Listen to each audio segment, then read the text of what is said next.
এই হরিণ ডাকটা শুনেই ইরিন প্রচণ্ড বিরক্তি নিয়ে পেছনে তাকালো। বক্তাকে ঠাঠিয়ে দুটো চড় মারার ইচ্ছে মনে মনে পোষণ করছিল সে, কিন্তু ওর আশাতেই তৎক্ষণাৎ ছাই ঢেলে দিল পেছনে দাঁড়ানো মানুষটা।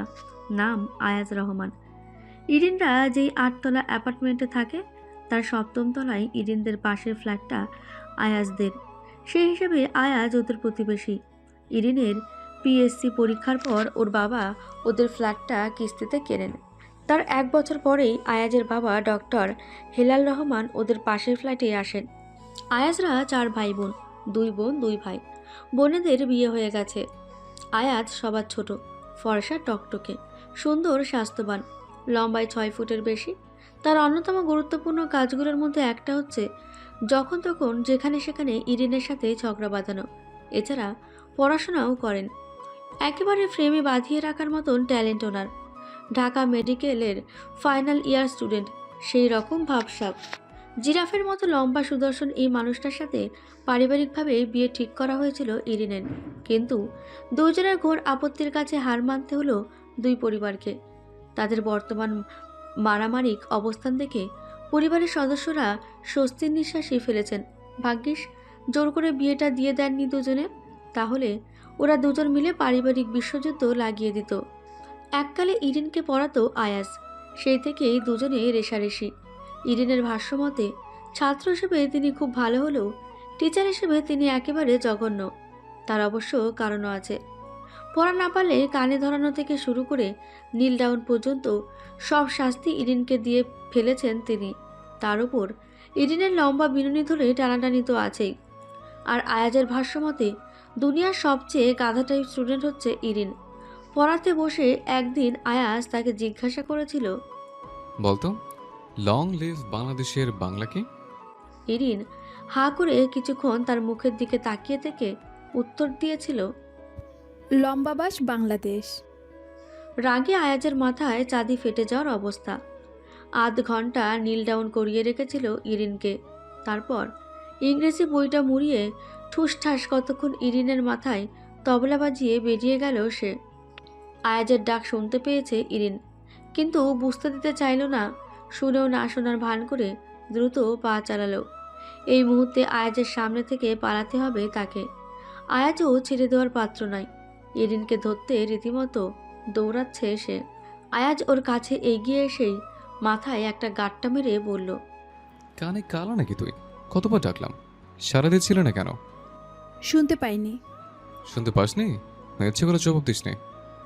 আমি সত্যিই শুনতে পাইনি। বাসখানে কি তোর বিয়ের কথাবার্তা চলছে? উৎসাহী চেহারা মাহমুদের। হ্যাঁ, কাল দেখতে এসেছিল। শুনলাম ছিল নাকি আর্মি অফিসার। পছন্দ হয়েছে? আপনি জেনে কি করবেন? বিয়ে ঠিক হলে দাওয়াত পেয়ে যাবেন। আগে তো পছন্দ হোক, তারপর বিয়ে। ইরিন ওর কথার উত্তর না দিয়ে হাঁটা ধরল। এই মানুষটার সাথে কথা বলতে ওর অসহ্য লাগে। আয়াজ প্রায় দৌড়ে এসে ওর পথ আটকে দাঁড়ালো। তারপর ধমকে উঠে বলল, কথার উত্তর না দিয়ে চলে যাচ্ছিস কেন? ইরিন আবারও পাশ কাটিয়ে যেতে নিল, কিন্তু আয়াজের কথায় থামতে হলো। তুই একটু আগে রিক্সায় করে কার সঙ্গে ঘুরছিলি? আমি দেখেছি। আন্টিকে গিয়ে যদি না বলেছে, তাহলে আমার নামও আয়াজ রহমান না। আয়াজ গটগট করে হাঁটা ধরল। ইরিন এবার ওকে ধরার জন্য রীতিমতো দৌড়াচ্ছে, অনুনয় বিনয় করে ডাকছে, কিন্তু তাকে ইঞ্চিখানেক পাত্তাও দিল না আয়াজ। এই মুহূর্তে ইরিনের কোনো কথা শুনবে না সে। তার সাথে ভাব ধরেছে সে কেন এখন ছাড় দেবে। কলেজ থেকে ফেরার পথে রাশেদ ভাইয়ের সাথে দেখা ইরিনের, যিনি এককালে ওর খালাতো বোন মোনার বয়ফ্রেন্ড ছিল। মোনা প্রায় রাশেদের সাথে দেখা করার সময় ওকে নিয়ে যেত। তারপর বাসায় যখন ধরা খায়, তখন ফ্যামিলি থেকে তাড়াতাড়ি মোনার বিয়ের ব্যবস্থা করা হলো। তার পেছনেও আয়াজের হাত আছে। ওর কাছেই প্রথম ধরা খায় মোনা আর ইরিন। সিনেমা দেখাতে নিয়ে গিয়েছিল রাশেদ ওদের, আর ইবলিশটা সেদিনই বন্ধুবান্ধব নিয়ে সিনেপ্লেক্সে হাজির। তারপর আর কি, ইরিনের মায়ের কানে সুন্দর করে প্রেজেন্ট করে ঘটনাটা। সেদিন জুতো খুলে মেরেছিল ইরিনের মা ওকে। আজকে দেখা হতে রাশেদ মোনার খবর জিজ্ঞেস করার জন্য ওকে ধরেছিল। আয়াজ তখন নীলক্ষেতের দিকে বই কিনতে গিয়েছিল। ফেরার পথে ওদেরকে দেখে ফেলে। ইরিন অসহায় গলায় বলল, সরি আয়াস ভাই, আমার ভুল হয়ে গেছে। আমাকে কিচ্ছু বলবেন না প্লিজ। আম্মা শুনলে মেরে আমার পিঠে চাল তুলে ফেলবে। আমার কি?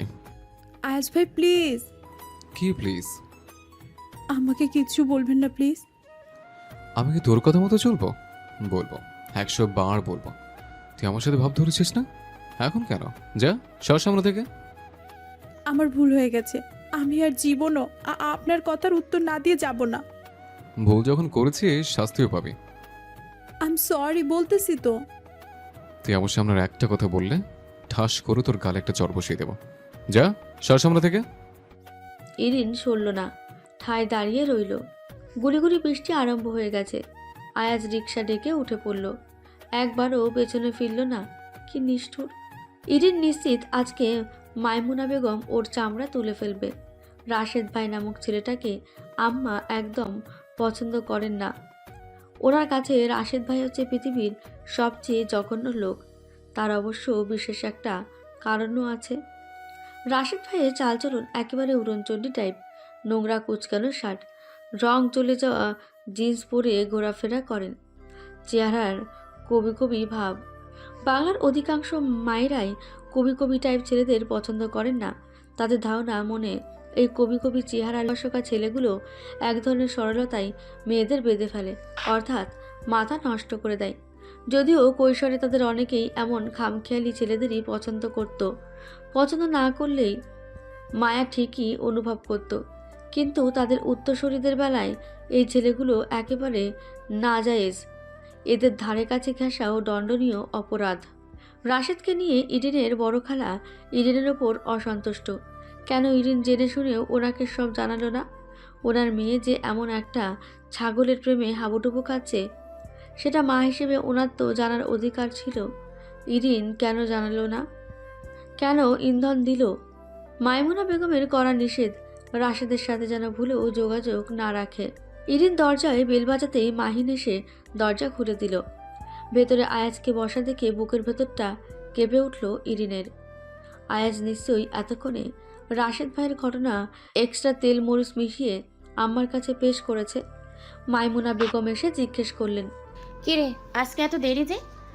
ইরিন ভয়ে ভয়ে আয়াজের দিকে তাকালো। উনি নির্বিকার ভঙ্গিতে বসে চা খাচ্ছে, যেন ইরিনকে দেখতেই পারেনি। আজকে এক্সট্রা ক্লাস ছিল। ইরিন আর সেকেন্ডও দাঁড়ালো না, দ্রুত পায়ে ভেতরে ঢুকে গেল। এখানে বেশিক্ষণ দাঁড়ালেই মুসিবত, বলা তো যায় না। আয়াস ফট করে কোনো ভেজাল লাগিয়ে বসে। ও কাঁধের ব্যাগটা ওয়ার্ড্রপের ওপর রেখে দরজাটা বন্ধ করতে যাবে, এমন সময় মাইমুনা বেগম এসে হাজির, মুখ থমথমে। কিছু বলবে? মাইমুনা বেগম ঠাস করে ওর গালে এক চড় বসিয়ে দিয়েছেন। তারপর বিছানার ঝাড়ুটা হাতে নিতে ইরিন এক লাফে ওয়াশরুমে ঢুকে গেল। ওর বুঝতে বাকি রইল না কেন হচ্ছে এসব। মাইমুনা অনেকক্ষণ বকাবকি করে শেষে বেরিয়ে গেলেন।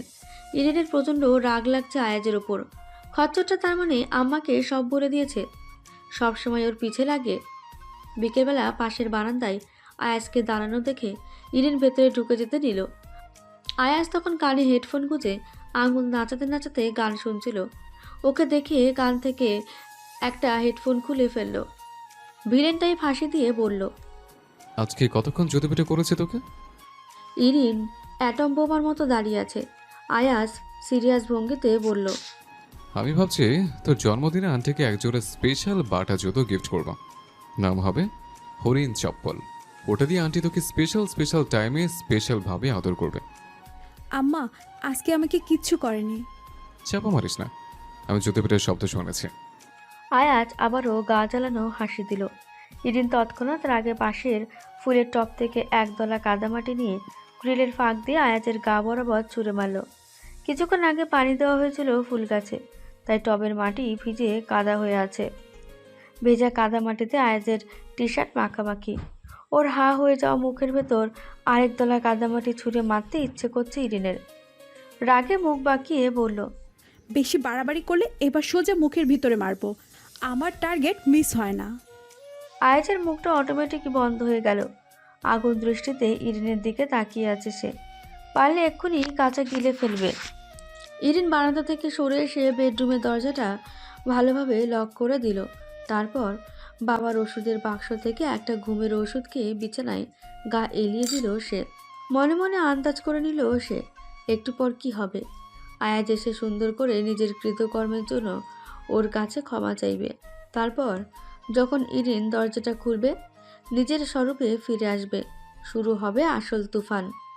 প্রতিবারই ইরিন জানে এমন কিছু ঘটবে, কিন্তু প্রতিবারই সে দরজা খুলে দেয়। কিন্তু আজকে আয়াজের উপর প্রচণ্ড বিরক্ত ইরিন, তাই দরজা না খোলার সিদ্ধান্ত নিয়েছে সে। দরজা আজকে কিছুতেই খুলবে না। রাত 11টার দিকে ধাক্কাধাক্কির আওয়াজে ইরিনের ঘুম ভেঙে যায়। ঘড়িতে চোখ পড়তেই এক লাফে উঠে দাঁড়ালো। দরজা খুলতেই মাহমুনা বেগম হুড়মুড়িয়ে ভেতরে ঢুকলেন। ওকে জড়িয়ে ধরে কান্না শুরু করে দিলেন। আয়াজের পাশে দাঁড়িয়ে আছে, মুখ দেখে বোঝা যাচ্ছে প্রচণ্ড বিরক্ত সে। মাইমুনা বেগম বিলাপ করে বললেন, দরজা খুলছিলি না কেন? আমার কত টেনশন হচ্ছিল জানিস। তোর বাবা মাহিনকেও বাসেনি, দৌড়ে গিয়ে আয়েসকে ডেকে নিয়ে আয়। ছেলেটা পড়ছিল, পড়া থেকে তুলে নিয়ে এসেছে, তুই আমাকে এইভাবে জ্বালাবি? ইরিন মাইমুনা বেগমকে শান্ত করে বলল, শরীর খারাপ লাগছিল, তাই একটু শুয়েছিলাম। ঘুম আসছিল না দেখে বাবার ওষুধের বক্স থেকে একটা ঘুমের ওষুধ খেয়েছি, তাই টের পাইনি। এত কান্নাকাটি করার কি আছে? কান্না থামাও। মাইমুনা বেগম কিছুক্ষণ ওর গায়ে মাথায় হাত বুলিয়ে দিয়ে বেরিয়ে গেলেন ওর জন্য খাবার আনতে। দুপুরে আসার পর থেকে আর কিছুই খায়নি মেয়েটা। আয়াজ এতক্ষণ সোফায় বসে ফোন টিপছিল। মাইমুনা বেগম বেরিয়ে গেলেই ফট করে ভেতরে ঢুকে গেল সে, যেন এই সুযোগের অপেক্ষাতেই ছিল। ফট করে ইডেনের খোপা করা চুলগুলো টেনে ধরে বলল, এবার কোথায় পালাবি? বেয়াদব কোথাকার, আমার গায়ে কাদা চুরিস? আজকে তোকে টিকটিকের গো খাওয়াবো আমি। মা গো মা, মা! ব্যথায় কুকিয়ে উঠল ইরিন। আয়াজ চুলের গোছাটা আরেকটু শক্ত করে টেনে ধরতেই ইরিন কেঁদে দিল। তবে ব্যথায় যতটা না কাঁদছে, তার চেয়ে বেশি নাটক করছে সে। আয়াজ ধমকে উঠে বলল, এখন কাঁদছিস কেন? আমার গায়ে কাদা ছোড়ার আগে মনে ছিল না আমি এমনি এমনি ছেড়ে দেব? মাফ করে দিন আয়াস ভাই। আগে মাফ চা। পা ধরে চাইবো না মুখে?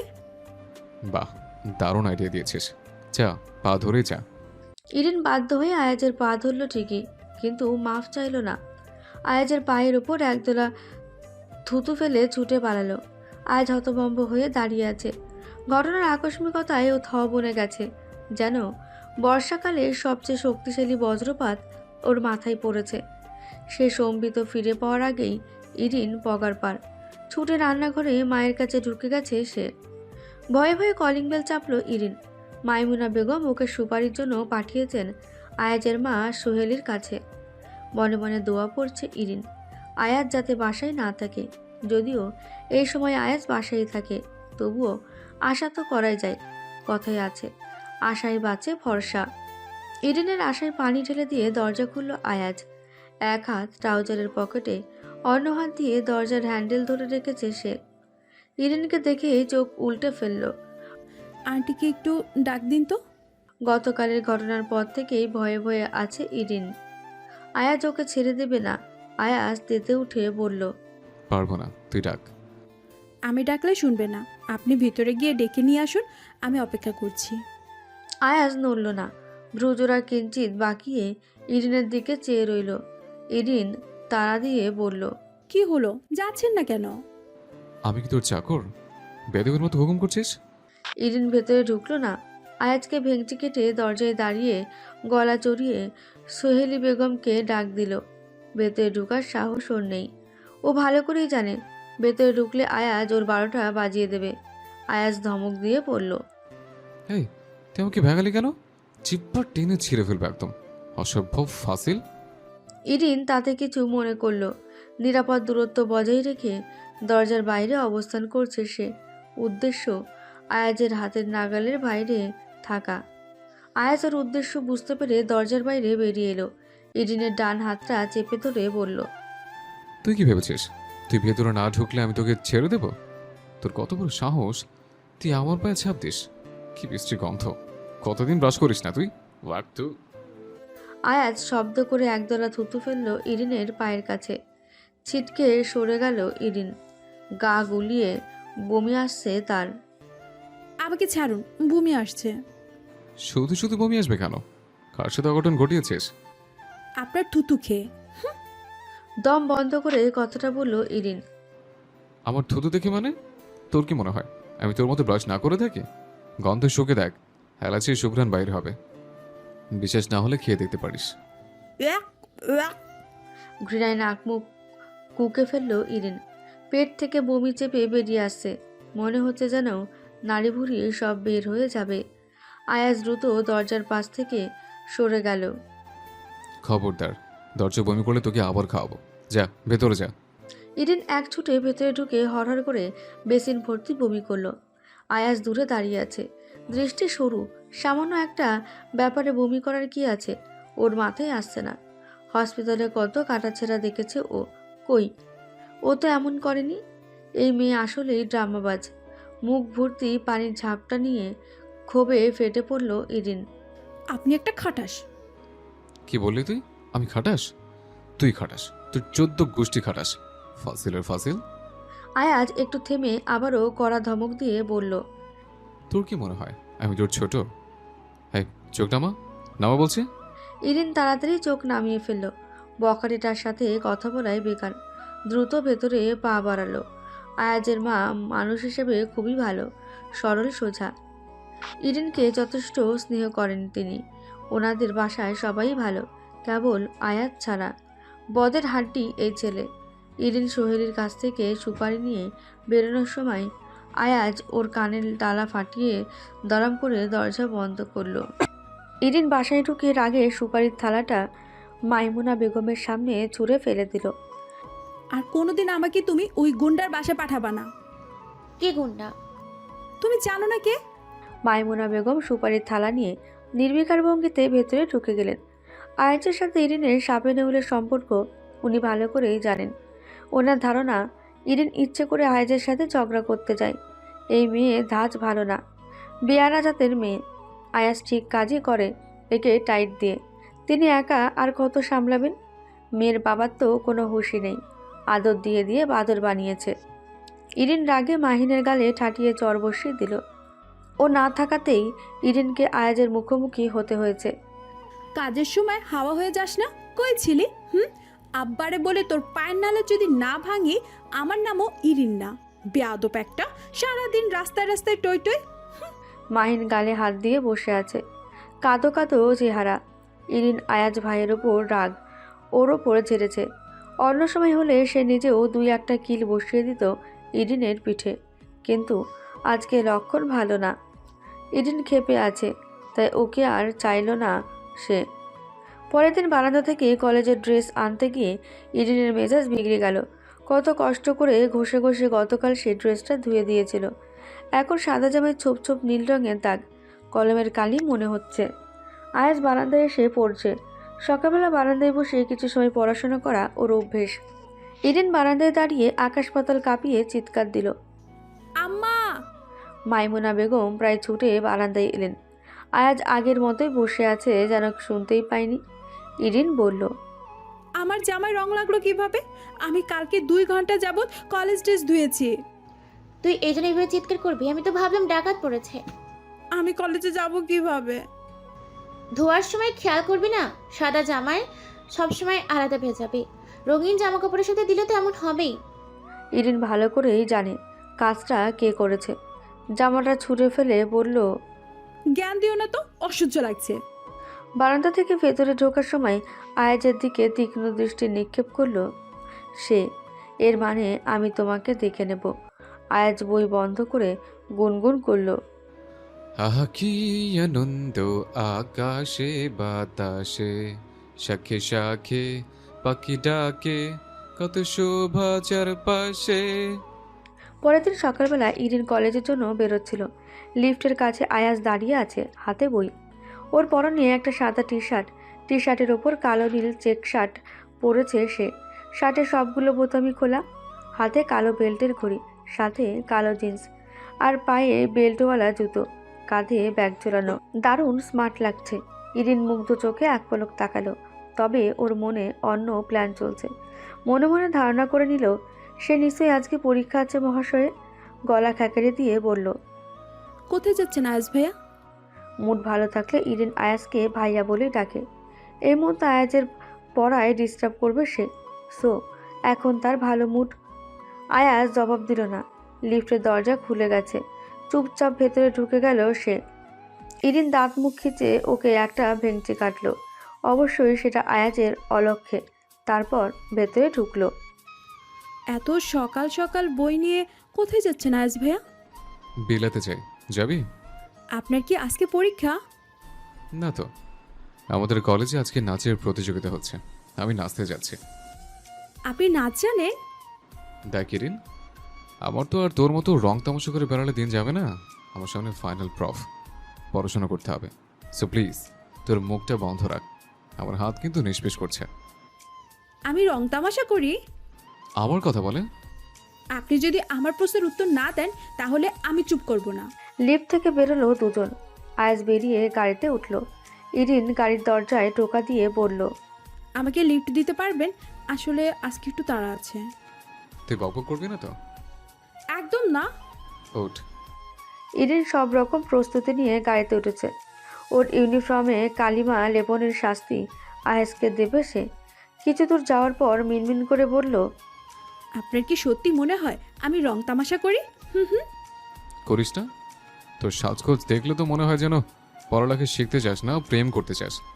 বাই দ্য ওয়ে, তুই যে আমাকে জ্বালাতন করতে গাড়িতে উঠেছিস তা আমি ভালো করেই জানি। সুতরাং এবার তুই মুখ বদ্ধ না করলে আমি তুই চলে সুপার গ্লু লাগিয়ে দেবো। এই জন্য পড়ালেখা নাই, আরেকজনকে ডিস্টার্ব করিস। আয়াজ সত্যি সত্যি ব্যাগ থেকে একটা গ্লু স্টিক বের করলো। সেদিন কলেজ থেকে বাসায় ফেরার সময় ওর জুতো ছিঁড়ে গিয়েছিল। জুতোর তলা জোড়া লাগানোর জন্যই কলেজের সামনের দোকান থেকে গ্লু স্টিকটা সে কিনেছিল। লাগানো শেষে বুদ্ধি করে ব্যাগে রেখে দিয়েছিলেন। তা না হলে ইরিনকে এত সহজে দমানো যেত না। ইরিন হাঁ করে ওর মুখের দিকে তাকিয়ে আছে। আয়াজের বিশ্বাস নেই, সত্যি সত্যি যদি লাগিয়ে দেয়। চুপ করে গেল সে। আয়াজ আবার বইয়ে মনোযোগ দিল। পরীক্ষার সময়টুকু আয়াজ হোস্টেলেই ছিল। পরীক্ষা গতকাল শেষ হয়েছে, এবার 2 মাসের লম্বা বন্ধ। কিন্তু আরাম করার সময় নেই। বিসিএসের প্রিপারেশান নিতে হবে ওকে। বইপত্র নিয়ে হোস্টেল থেকে সোজা বাসায় এসে হাজির হলো সে। রেজাল্টের আগ পর্যন্ত বাসায় থেকে পড়াশোনা করবে। ইরিন খবর পেয়েছে আয়াজ বাসায় এসেছে। রোজ সকালবেলাকাল 2 বার নিয়ম করে বারান্দায় এসে দাঁড়ায় সে। আয়াজ ছাড়া তার দিনগুলো কেমন যেন বানসে মনে হচ্ছে। কোনো কোনো দিন আয়াজের অপেক্ষায় দুপুরেও বারান্দায় বসে থাকে সে, কিন্তু আয়াজের দেখা নেই। মাইমুনা বেগম প্রায়ই সোহেলির সাথে গল্পগুজব করে আসে। ইরিন লজ্জায় কিছু জিজ্ঞেস করতে পারে না, পাছে মা যদি কিছু সন্দেহ করে বসে। কোনোভাবে যদি আয়াজ জেনে যায়, ছি ছি, আয়াজ তো ওকে নিয়ে দারুণ মশকরা জুড়ে দেবে। এই ভয়ে সে কিছুই জিজ্ঞেস করলো না। প্রায় 1 সপ্তাহ পর দুপুরবেলা ডাটা অন করতেই ফেসবুকে আয়াজ স্ট্যাটাস, আলহামদুলিল্লাহ ফাইনাল প্রফ পাস করলাম। কমেন্ট সেকশনে শুভেচ্ছার ঝড় বয়ে যাচ্ছে। ইরিন ফোন হাতে নিয়ে ভাবছে, তার মানে আয়াজের রেজাল্ট বেরিয়েছে। আজকে নিশ্চয়ই বাসায় আছে সে। ইরিন ডাটা অফ করে ফোনটা বিছানার ওপর রাখলো। বারান্দায় দাঁড়িয়ে উকি দিল। বারান্দার দরজা খোলা, বারান্দায় কেউ নেই। ভেতর থেকে চিল্লাচিল্লির আওয়াজ আসছে। এত বড় একটা খুশির খবর হেলাল সাহেব বেশ জাঁকজমকভাবেই সেলিব্রেট করছেন। ঘর ভর্তি মেহমান, আয়াজের বোনেরা এসেছে। বারান্দায় অনেকক্ষণ দাঁড়িয়ে রইল ইরিন, কেউ এলো না। মনটা খারাপ করে বারান্দা থেকে সরে এলো। বিছানায় গা এলিয়ে দিতেই ঘুমে তলিয়ে পড়ল। ঘুম ভাঙল আয়াজের বঞ্জি তুতুরির ডাকে। ওর হাতে ধরে টানাটানি করছে 6 বছরের ছোট্ট তুতুরি। ইরিন উঠে বসতেই বলল, ইরি, তোমাকে মা আমাদের বাসায় ডাকছে। কেন সোনা? ছোট মামা ফার্স্ট হয়েছে, বাসায় অনেক মেহমান। তোমার ছোট মামা বাসায় আছেন? না, মামা বাইরে।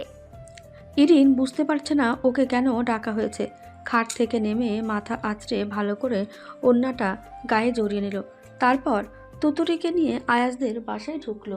আয়াজদের ড্রয়িং রুমে ঢুকতেই বেশ বড়সড় একটা ধাক্কা খেল ইরিন। হেলাল সাহেব, মাইমুনা বেগম, সোহেলি বেগম, ইরিনের বাবা, এমনকি ইরিনের ছোট খালুও আছেন। কিছু একটা নিয়ে গভীরভাবে আলোচনা করছিলেন তারা। ইরিনকে দেখে কিছুক্ষণের জন্য আলোচনা থামিয়ে দিলেন। ইরিন ড্রয়িং রুম পেরোতেই আবার আলোচনা শুরু হলো। ইরিনের মাথায় আসছে না হঠাৎ কি ওনারা এত জরুরি আলাপ করছেন।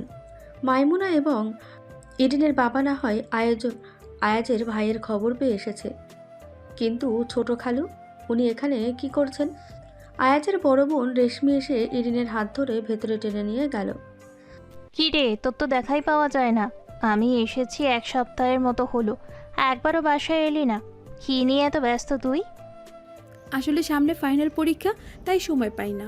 সারাদিন টিউশনি, তারপর রাতে পড়াশোনা। আয়াজের খবর শুনেছিস? জরিন ফেসবুকে আয়াজের পোস্ট দেখার বিষয়টা চেপে গেল।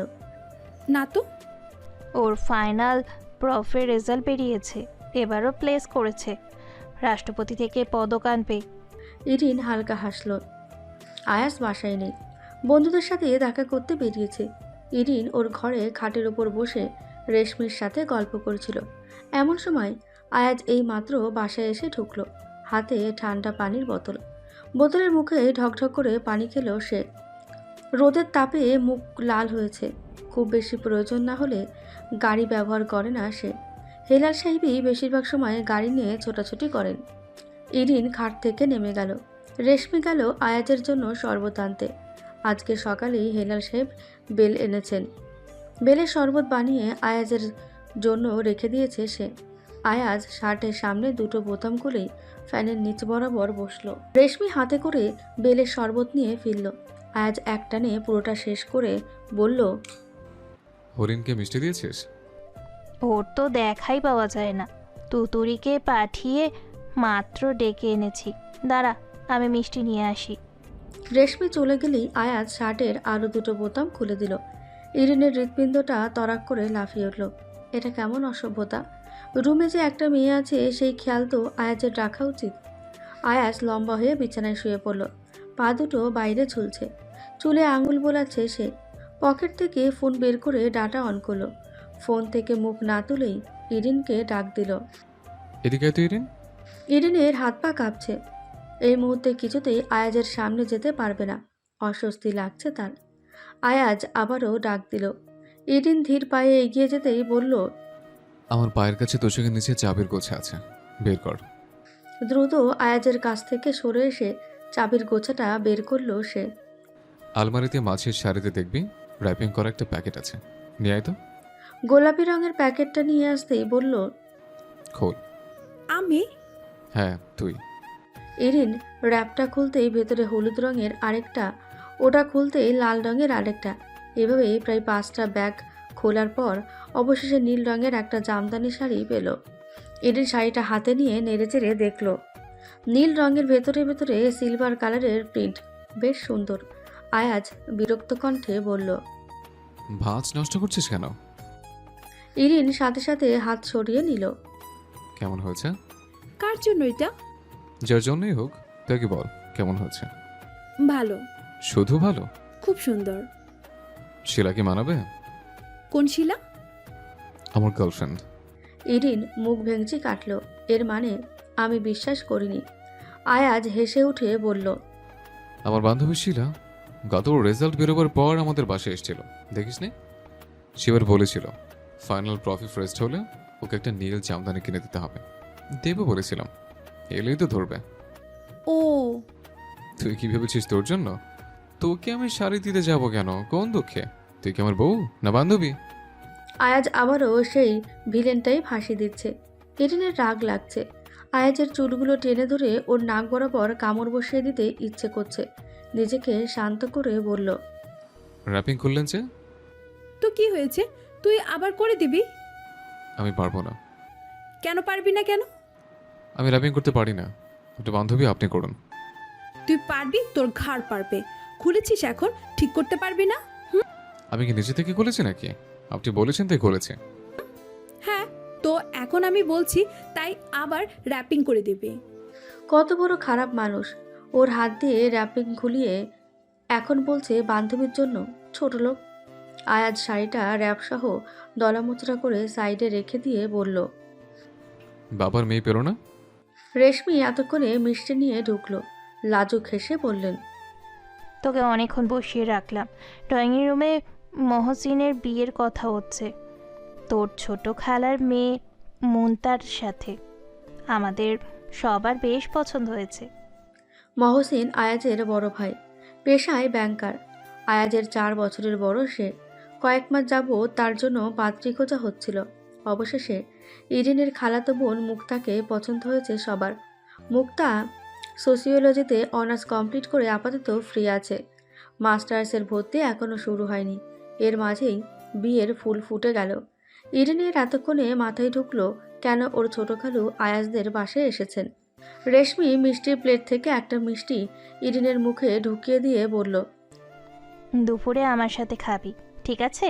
আমি যাই, ওইদিকে কি কথা হয় শুনে আসি।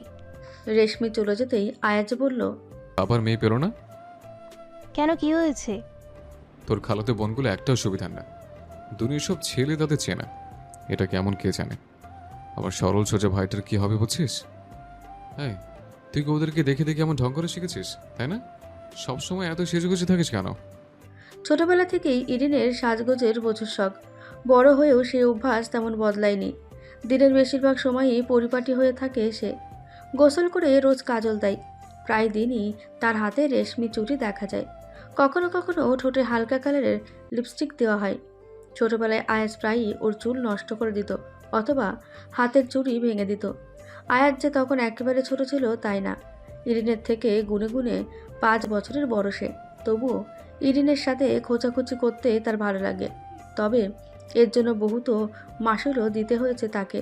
মারামারির সময় ইরিন প্রায়ই ব্যথা পাওয়ার ভান করে বড়দের কাছ থেকে সিম্প্যাথি গেইন করেছে, যার ফলাফলস্বরূপ আয়াজকে নানা রকম কঠিন শাস্তি ভোগ করতে হতো। শাস্তির বেশিরভাগই আয়াজের মা সোহেলের নির্ধারিত। ইরিনকে অত্যাধিক স্নেহ করার ফলে ইরিনের সামান্য ন্যাকামিপনাতে আয়াজের জন্য কঠোর শাস্তির ব্যবস্থা করতেন তিনি। ইরিন আয়াজের কথা জবাব না দিয়ে চুপ করে রইল। আয়াজ আবারও খোঁচা মেরে বলল, সত্যি করে বলতো, ভাইয়ের সাথে যার বিয়ে হয়েছে তাকে নিয়ে আবার সিনেপ্লেক্সে ঘোরাঘুরি করিসনি তো? পরে যদি আমি জানতে পারি তোর অবস্থা কিন্তু খারাপ করে দেব। না, যাইনি। সে তোকে নিয়ে গিয়েছে? তুই ওর চুপে চুপে এসব করে বেড়াচ্ছিস না তো? মুনা আর ইরিন রাশেদের সাথে সিনেপ্লেক্সে ধরা খাওয়ার পর থেকেই আয়াজের খোঁটা দেওয়া শুরু হয়ে গেছে। এই নিয়ে হাজারবারের ওপর খোঁটা দেওয়া হয়ে গেছে তার। ইরিনের চোখ মুখ লাল হয়ে ফেলল। আয়াজের চুলের গোছা চেপে ধরে টান মারল সে। আয়াজ ব্যথায় মুখ বাঁকিয়ে ফেলেছে। ইরিন আরও জোরে টান দিয়ে বলল, বলবেন আর অসভ্য কথা? ইরানের বাচ্চা হরিণ, ছাড় বলছি। আগে বলুন, আর এইসব অসভ্য কথা বলবেন? আয়াজ উঠে বসে ইরিনের হাত থেকে নিজের চুল ছাড়ানোর চেষ্টা করে বলল, ভদ্র ঘরে মেয়েরা এইভাবে পরপুরুষের সাথে মারামারি করে না ইরিন। দোজকের বাসিন্দা হবি তুই। 7টা দোজকের সবচেয়ে খারাপ দোজকে যাবি। ছাড় আমার চুল। অনেক কষ্টে ইরিনের কাছ থেকে নিজের চুল ছাড়িয়ে নিল আয়াজ। ঠোঁট উল্টে চুলে আঙুল বুলাচ্ছে সে। তার এত স্বাদের হেয়ারস্টাইল এই মেয়ে নষ্ট করে দিল। ছোটবেলা থেকেই ওদের এই মারামারিতে আয়াজই ঝগড়া করেছে বেশি। ইচ্ছে করে অকারণে ইরিনের সাথে ঝগড়া বাঁধিয়েছে সে। ইরিন খুব সহজে রাগে না, কিন্তু সে রাগলে আয়াজ তখন চুপ হয়ে যায়। আমার এত সাথে হেয়ার স্টাইলে 12টা বাজিয়ে দিলি তুই। আপনি আমাকে অপমান করছেন কেন? দিব কানে নিচে একটা অপমান দেখাতে আসছে আমাকে। কলেজ ফাঁকিতে যখন বাইরে ঘোরাঘুরি করিস তখন অপমান কোথায় যায়? আমি কিছু বললেই দোষ? আমার কানে সব খবরই আসে। তেরে এলো ইরিন। আয়াজ 2 হাত উঁচিয়ে সাবধান করে বলল, গায়ের জোরে তুই আমার সাথে পারবি? তুলে এমন একটা আছাড় দেবো না যেখানে হিসু করে দিবি। আপনি একটা অসভ্য বদ। কি বললি? আমি অসভ্য? যাদের জন্য এত সাজুগুজু করে কলেজ যাস তারা? আমি কিন্তু চিৎকার দিব আয়াজ ভাই, সবাইকে ডেকে বলবো আপনি আমার সাথে অসভ্যতা করছেন। ঠাস করে ওর গালে এক চড় বসিয়ে দিল আয়াজ। ফাসিলের ফাসিল, সিনেমা পেয়েছিস? তারপর ইরিনের কণ্ঠস্বর অনুকরণ করে বলল, আমি কিন্তু এবার চিৎকার দিব আয়াজ ভাই। ইরিন গালে হাত দিয়ে হতভম্ব হয়ে দাঁড়িয়ে আছে, মাথা চক্কর দিচ্ছে। থাপ্পড় খেয়ে রাগে লাল হয়ে গেল সে। আয়াজের পাশে রেখে দেওয়া শাড়িটা নিচে ফেলে ইচ্ছে মতো পা দিয়ে পিষল, যেন আয়াজকে পিষছে। আয়াজ স্থির দৃষ্টিতে ওর কর্মকাণ্ড পর্যবেক্ষণ করছে। ইরিন শাড়িটা তুলে ঘোমটার মতো করে আয়াজের মাথায় পরিয়ে দিয়ে এক দৌড়ে ঘর থেকে বেরিয়ে গেল। পেছন থেকে আয়াজ চেঁচিয়ে উঠে বলল, আইরনের বাচ্চা দাঁড়া, আজকে তোর একদিন কে আমার একদিন। ইরিনের সাথে তুমুল ঝগড়া হয়েছে আয়াজে। প্রি টেস্ট পরীক্ষায় ইংরেজিতে 30 পেয়েছে ইরিন। মাইমুনা বেগম আয়াজকে ডেকে নিয়ে বিচার দিয়েছেন। বর্তমানে ডাইনিংয়ের পাশে ওয়াশরুমে ঢুকে মেঝেতে থম মেরে বসে আছে ইরিন। এই মুহূর্তেই ওর বুক ফেটে কান্না আসার কথা, কিন্তু আসছে না। আয়াজ তাকে প্রচুর ধমকাধমকিও করেছে। মাইমুনা বেগম সেই সাথে তাল মিলিয়েছেন। মূলত তিনি ইরিনের পড়াশোনা বন্ধ করে দিতে চাইছিলেন। যেই মেয়ে ইংরেজিতে 33 পেয়ে পাশ করতে পারে না, তাকে পড়িয়ে লাভ কী হবে? আয়াজ বুদ্ধি করে ইরিনকে বকাবকি করার ফলে তিনি আর বেশি কিছু বলতে পারছেন না। কিন্তু সেইটুকু বোঝার মতো জ্ঞান ইরিনের নেই। তার ধারণা আয়াজ সুযোগ বুঝে পুরনো সব রাগ তার উপর ঝেড়ে ফেলেছে। তাই আয়াজের মুখের ওপর দরজায় বাড়ি রুম থেকে বেরিয়ে আসছিল সে। কিন্তু বিপত্তি ঘটল তখন, যখন দেখলো আয়াজ ওর পেছনে দাঁড়িয়েছিল। দরম করে দরজায় বাড়ি লাগলো আয়াজের কপালে। কপাল ফুলে আলু হয়ে গেছে। ইরিন ভয়ে তাড়াতাড়ি ওয়াশরুমে ঢুকে যায়। সেই থেকে বিগত 15 মিনিট যাবৎ ওয়াশরুমে বসে আছে। দুম করে ওয়াশরুমের দরজায় বাড়ি মারল আয়াজ। ইরিন সাড়া দিল না। ইরিন, দরজা খোল, কথা আছে তোর সাথে। অনবরত দরজায় বাড়ি মেরে যাচ্ছে আয়াজ। অনেকক্ষণ বাদে ইরিন দরজা খুলে বেরিয়ে এলো। মুখ বাঁকিয়ে বলল, কি হলো আয়াজ ভাই, আপনি ওয়াশরুমে যাবেন? আমার হয়ে গেছে, আপনি যেতে পারেন। ইরিনের কথাবার্তা শুনে মনে হচ্ছে একটু আগে কিছুই হয়নি। আয়াজ অগ্নিকণ্ঠে বলল, আমার কপালে কি অবস্থা করেছিস দেখেছিস? তারপর আবার উল্টো রাগ দেখেছিস? কি রে তুই? দেখি সর, এই মাথায় পানি ঢালবো, মাথা ঘুরছে। কপালের অবস্থা দেখে ইরিনের খারাপ লাগছে। সত্যি ফুলে আলু হয়ে গেছে। হাতের তালু দিয়ে কপাল চেপে দাঁড়িয়ে আছে আয়াজ। ফর্সা না লাল হয়ে গেছে। কি হলো, সর। আমি কি আপনার মাথায় পানি ঢেলে দেব? লাগবে না, তুই সর, আমি ঢালছি। কেন? আমি ঢাললে কি সমস্যা? কোনো সমস্যা নেই, কিন্তু আমি তোর হাতে পানি ঢালবো না, আমার ইচ্ছে। তুই সর আমার সামনে থেকে। আমি ঢালি না। ইরিন, সামনে থেকে সর। ইরিনের রাগ উঠে গেল। সে পানি ঢাললে সমস্যাটা কোথায়? ক্ষিপ্ত কণ্ঠে বলল, ভালো ছাত্র হয়েছেন বলে মাটিতে পা পড়ে না, তাই না? অন্যদের মানুষ মনে হয় না।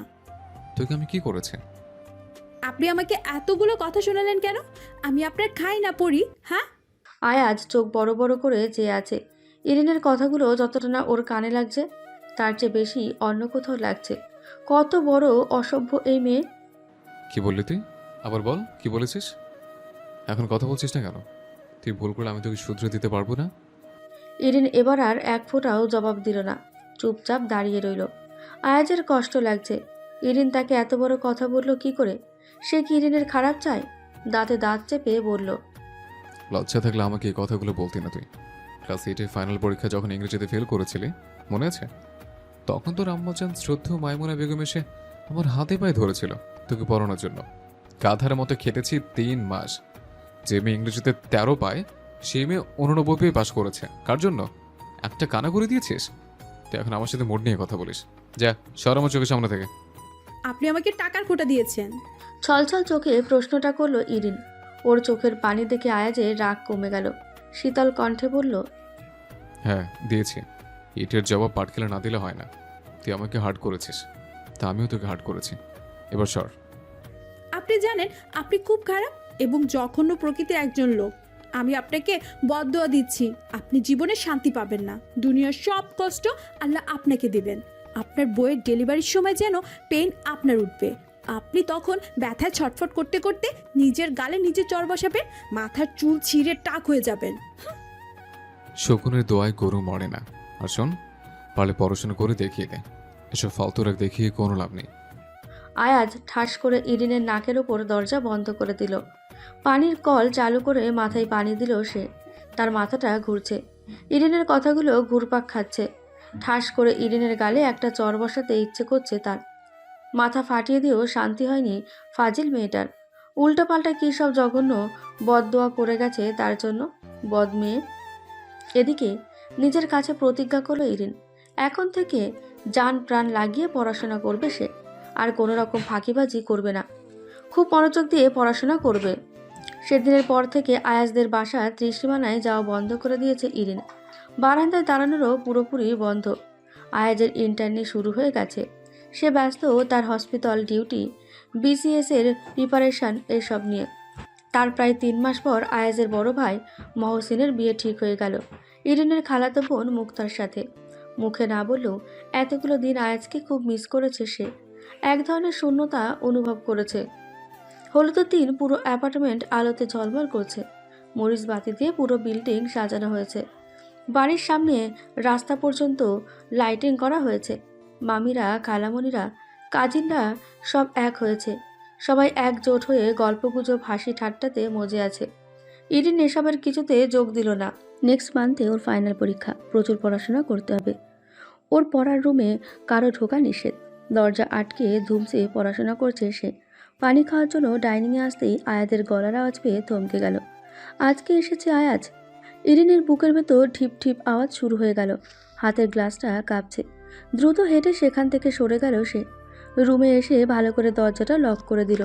বই নিয়ে পড়তে বসে গেল, কিন্তু পড়ায় মন বসছে না, বসার কথাও না। আজ কতদিন পর মানুষটার গলা শুনেছে সে, কতদিন পর। ইরিন ঘরের বন্ধ দরজায় অনবরত নক করছে মোনা। ইরিন বিরক্ত হয়ে দরজা খুলে ওকে ঠেলে ভেতরে ঢুকতে দিল। মোনা কোনো কথাবার্তা ছাড়া খাটের নিচ থেকে একজোড়া নারকেল নিয়ে বেরিয়ে গেল। দরজার বাইরে আয়াজ দাঁড়িয়েছিল।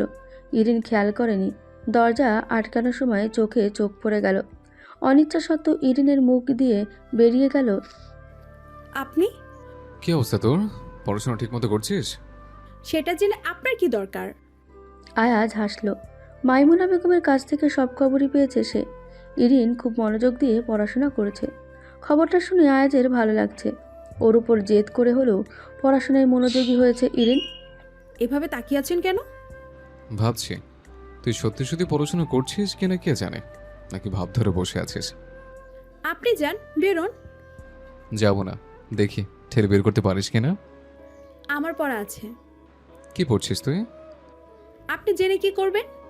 বাবা, রাগ করেছিস? আপনি আমার কনসেন্ট্রেশন নষ্ট করছেন। হুম, কিসের ও? আপনি যান, আমার সামনে দাঁড়িয়ে আছেন কেন? তুই এমন কেন করছিস আমার সাথে? কি করেছি আমি তোকে? কিচ্ছু করিনি, কিন্তু আপনি যান, আমি পড়তে বসবো। আমার সময় নষ্ট করছেন আপনি। ইরিন ভ্রকুচকে বলল। আয়াজ ভ্রু নাচিয়ে ভিলেন টাইপ হাসি দিয়ে বলল, যাচ্ছি যাচ্ছি, আমি তো ভুলেই গেছিলাম তুই বোর্ড ফার্স্ট হওয়া স্টুডেন্ট। 10 মিনিট না পড়লে তোর ক্লাস আটকা পড়া যাবে, তখন তো আবার মহা মুসিবত। আপনি আমাকে ইনসাল্ট করছেন? আয়াজ শব্দ করে হেসে উঠে বলল, ইনসাল্ট বারণ করতো দেখি, তুই ইংরেজিতে ডাল, দেখি পারিস কিনা। করব না। আমি কি আপনার কথা মতো চলবো? আচ্ছা থাক, আমার কথা মতো চলতে হবে না, আমি যাচ্ছি, তুই পড়। অবশ্য পড়ে তেমন কোনো লাভ হবে কিনা কে জানে। রেজাল্ট বেরোলে দেখা গেল সেই গোল্লাই পেয়েছিস। যাই হোক, আমি যাই। আয়াজ বেরিয়ে গেল। ইরিনের রাগে গা জ্বলে যাচ্ছে। যে করেই হোক ভালো রেজাল্ট করে আয়াজকে দেখিয়ে দিতে হবে। তার জন্য যতদূর পর্যন্ত যেতে হয় ইরিন যাবে। দরকার হলে দিন রাত এক করে পড়াশোনা করবে। ইরিনকে নিজের অবস্থান তৈরি করতেই হবে। আয়াজের ভোতা মুখ যে করেই হোক থোতা করতেই হবে। আয়াজ হেলাল সাহেবের সামনে চুপচাপ বসে আছে। তাকে কেন ডাকা হয়েছে সে জানে না। হেলাল সাহেব নড়ে চড়ে সোজা হয়ে বসলেন। ছেলের দিকে তাকিয়ে মধুর হাসি হেসে বললেন, বাবার তোর সাথে কিছু কথা আছে। বলো বাবা। যদিও এখন এইসব বলার ঠিক না, তবুও জানিয়ে রাখা ভালো। তুই পাশ করে বেরিয়েছিস, ইন্টার্নি শেষ হলে তোর বিয়ে শাদী দিতে হবে। তাই তোর মা বললো তোকে আগে থেকেই যেন সব জানিয়ে রাখাই ভালো। বিষয়টা কি বাবা? ইরিন। আয়াজের ভুজোরা অটোমেটিক কুঁচকে গেল। ইরিনের প্রসঙ্গে হেলাল সাহেব কি কথা বলবেন সে বুঝে উঠতে পারছে না। আমার আর তোর মায়ের ইরিনকে খুব পছন্দ। তোর মা বলছিল তোদের দুজনকে খুব মানাবে, আমারও তাই মত। আয়াজের হাসি পাচ্ছে। কেন পাচ্ছে সে নিজেও জানে না। হাসি চেপে চুপ করে বসে রইল সে। ইরিন বাস্তবিকই প্রচণ্ড সুন্দরী। ওদের অ্যাপার্টমেন্ট সুন্দরী অবিবাহিতা মেয়ে হিসেবে প্রচুর জনপ্রিয়তা আছে তার। হেলাল সাহেব ছেলের মনোভাব উপলব্ধি করার চেষ্টা করছেন। আয়াজ হালকা হেসে বলল, আমাকে কি করতে হবে বাবা? ইরিনের আম্মারও তোকে খুব পছন্দ, ছোটবেলা থেকেই তোকে খুব পছন্দ করেন তিনি। তোর মা ওনার সাথে আলাপ করেছে, ওনাদের কোনো আপত্তি নেই। এখন তোর মতামত জানতে চাইছে। সরাসরি বাবার সামনে সম্মতি প্রকাশ করতে লজ্জা লাগছে আয়াজের। বলল, বাবা, ইরিনের সামনে এইচএসসি পরীক্ষা, এখন এসে পড়াশোনা ওর কানে গেলে তো পড়াশোনা লাটে উঠবে, কনসেন্ট্রেশন নষ্ট হয়ে যাবে। ছেলে জবাবে হেলাল সাহেব ছেলের উত্তর বুঝে গেলেন। ছেলেকে আশ্বস্ত করে বললেন, ইরিন কিচ্ছু জানবে না, আমি তোকে কথা দিচ্ছি। ইরিনের পড়াশোনা শেষ হওয়ার আগ পর্যন্ত আমরা এই ব্যাপারে তাকে কিচ্ছু জানাবো না। আয়াজ চুপ করে রইল। হঠাৎ করে বাবার সামনে বসে থাকতে অস্বস্তি হচ্ছে। হেলাল সাহেব ধীর কণ্ঠে বললেন, আসলে সামনের বছরে ইরিন রায় বাসা থেকে শিফট হয়ে যাচ্ছে। যাত্রাবাড়িতে ইরিনের বাবার নামে আরেকটা ফ্ল্যাট আছে, সেখানেই যাচ্ছেন তারা। ওদের সাথে আমাদের একটা ভালো সম্পর্ক আছে, আর তোর মাও ইরিনকে খুব পছন্দ করে। সেই জন্যই ওরা চলে যাওয়ার আগে কথাবার্তা সব এখনই ফাইনাল করে রাখতে চাচ্ছে। কিন্তু ইরিনের মতামত? ইরিনের মতামত অবশ্যই নেওয়া হবে, তার মতামত ছাড়া তো আর বিয়ে হবে না। তবে এখন থাক, আগে পড়াশোনা শেষ করো। ঠিক আছে। আয়াজ উঠে দাঁড়ালো। হেলাল সাহেব থামিয়ে দিয়ে বললেন, শোন, আয়াজ দাঁড়িয়ে গেল। হেলাল সাহেব মুচকি এসে বললেন, ইরিনের দিকে খেয়াল রাখবি। মেয়েটা ভালো, কিন্তু বয়স তো কম। এই বয়সে মেয়েদের মন মানসিকতা অন্যরকম থাকে। আমার চেয়ে তুই ভালো বুঝবি, তাই ওকে দেখে শুনে রাখার দায়িত্ব তোর। তোর হবু স্ত্রী এখন, তার প্রতি খেয়াল রাখার দায়িত্ব তোর। আয়াজ লাজুক হাসি হাসল। ইরিন তার হবু স্ত্রী, ভাবতেই হাসি পাচ্ছে। ইরিনের সাথে 2 সেকেন্ড বনিবনা হয় না তার। বিয়ের পরে যে কি হবে আল্লাহই জানে। হলুদের প্রোগ্রাম শুরু হয়েছে। সবার শেষে ইরিন সাজগোজ করে বেরোলো। হলুদ লাগিয়েই আবার পড়তে বসবে। যদিও তার সাজগোজের খুব শখ করে, তবে আজকে বেশি সাজগোজ করেনি। হলুদ রঙের একটা সালোয়ার কামিজ পরে চুল বেঁধে নিল। হলুদ দিয়ে এসে পড়তে বসতে হবে ওকে, প্রচুর পড়তে হবে। পৃথিবী জুড়ে আয়লা, সিডোর, টর্নেডো যাই হোক না কেন ওকে পড়তে হবে। ছাদের সিঁড়ির কাছে উঠতেই আয়াজের সাথে দেখা।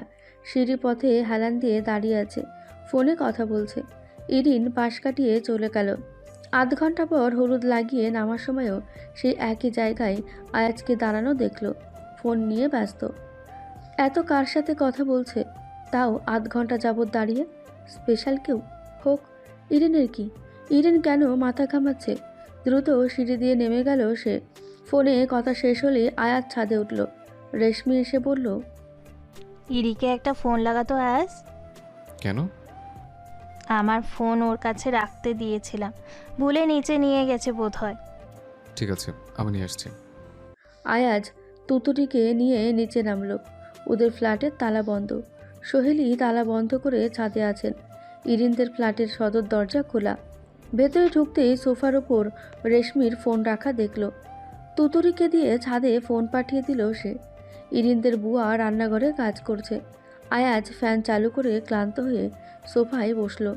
ইরিনের ঘরের দিকে চোখ পড়তেই থমকে গেল। দ্রুত চোখ সরিয়ে নিল সে।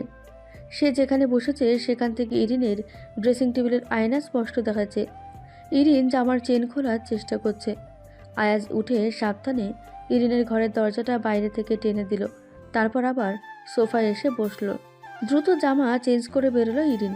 ড্রয়িং রুমে পানি খেতে এসে দেখলো আয়াজ সোফায় বসে আছে। ইরিনের দিকে এক পলক তাকিয়ে চোখ নামিয়ে নিয়েছে সে। ইরিন চোখটা ভালো মতো কষলে নিল। আয়াজ কি সত্যি সত্যি সোফায় বসে আছে, নাকি ওর দৃষ্টিভ্রম হচ্ছে? আয়াজের ফোন বাজছে। পাঞ্জাবির পকেট থেকে ফোন বের করে রিসিভ করলো সে। ইরিন এখনও দাঁড়িয়ে আছে। আয়াজ ওকে আর চোখে একবার দেখে নিয়ে ইশারায় পানি খাওয়াতে বলল। ইরিন পানি এনে ওর সামনে রাখলো। ইতিমধ্যেই আয়াজের কথা বলা শেষ। সামনে রাখা পানির গ্লাস তুলে নিয়ে পানিতে চুমুক দিল সে। পানি খাওয়া শেষ হলে মৃদু শব্দ করে গ্লাসটা সেন্টার টেবিলের ওপর রাখলো। ওর দৃষ্টি ফোনের দিকে। ইরিনকে উদ্দেশ্য করে বলল, ওড়না গায়ে দিয়ে আয়।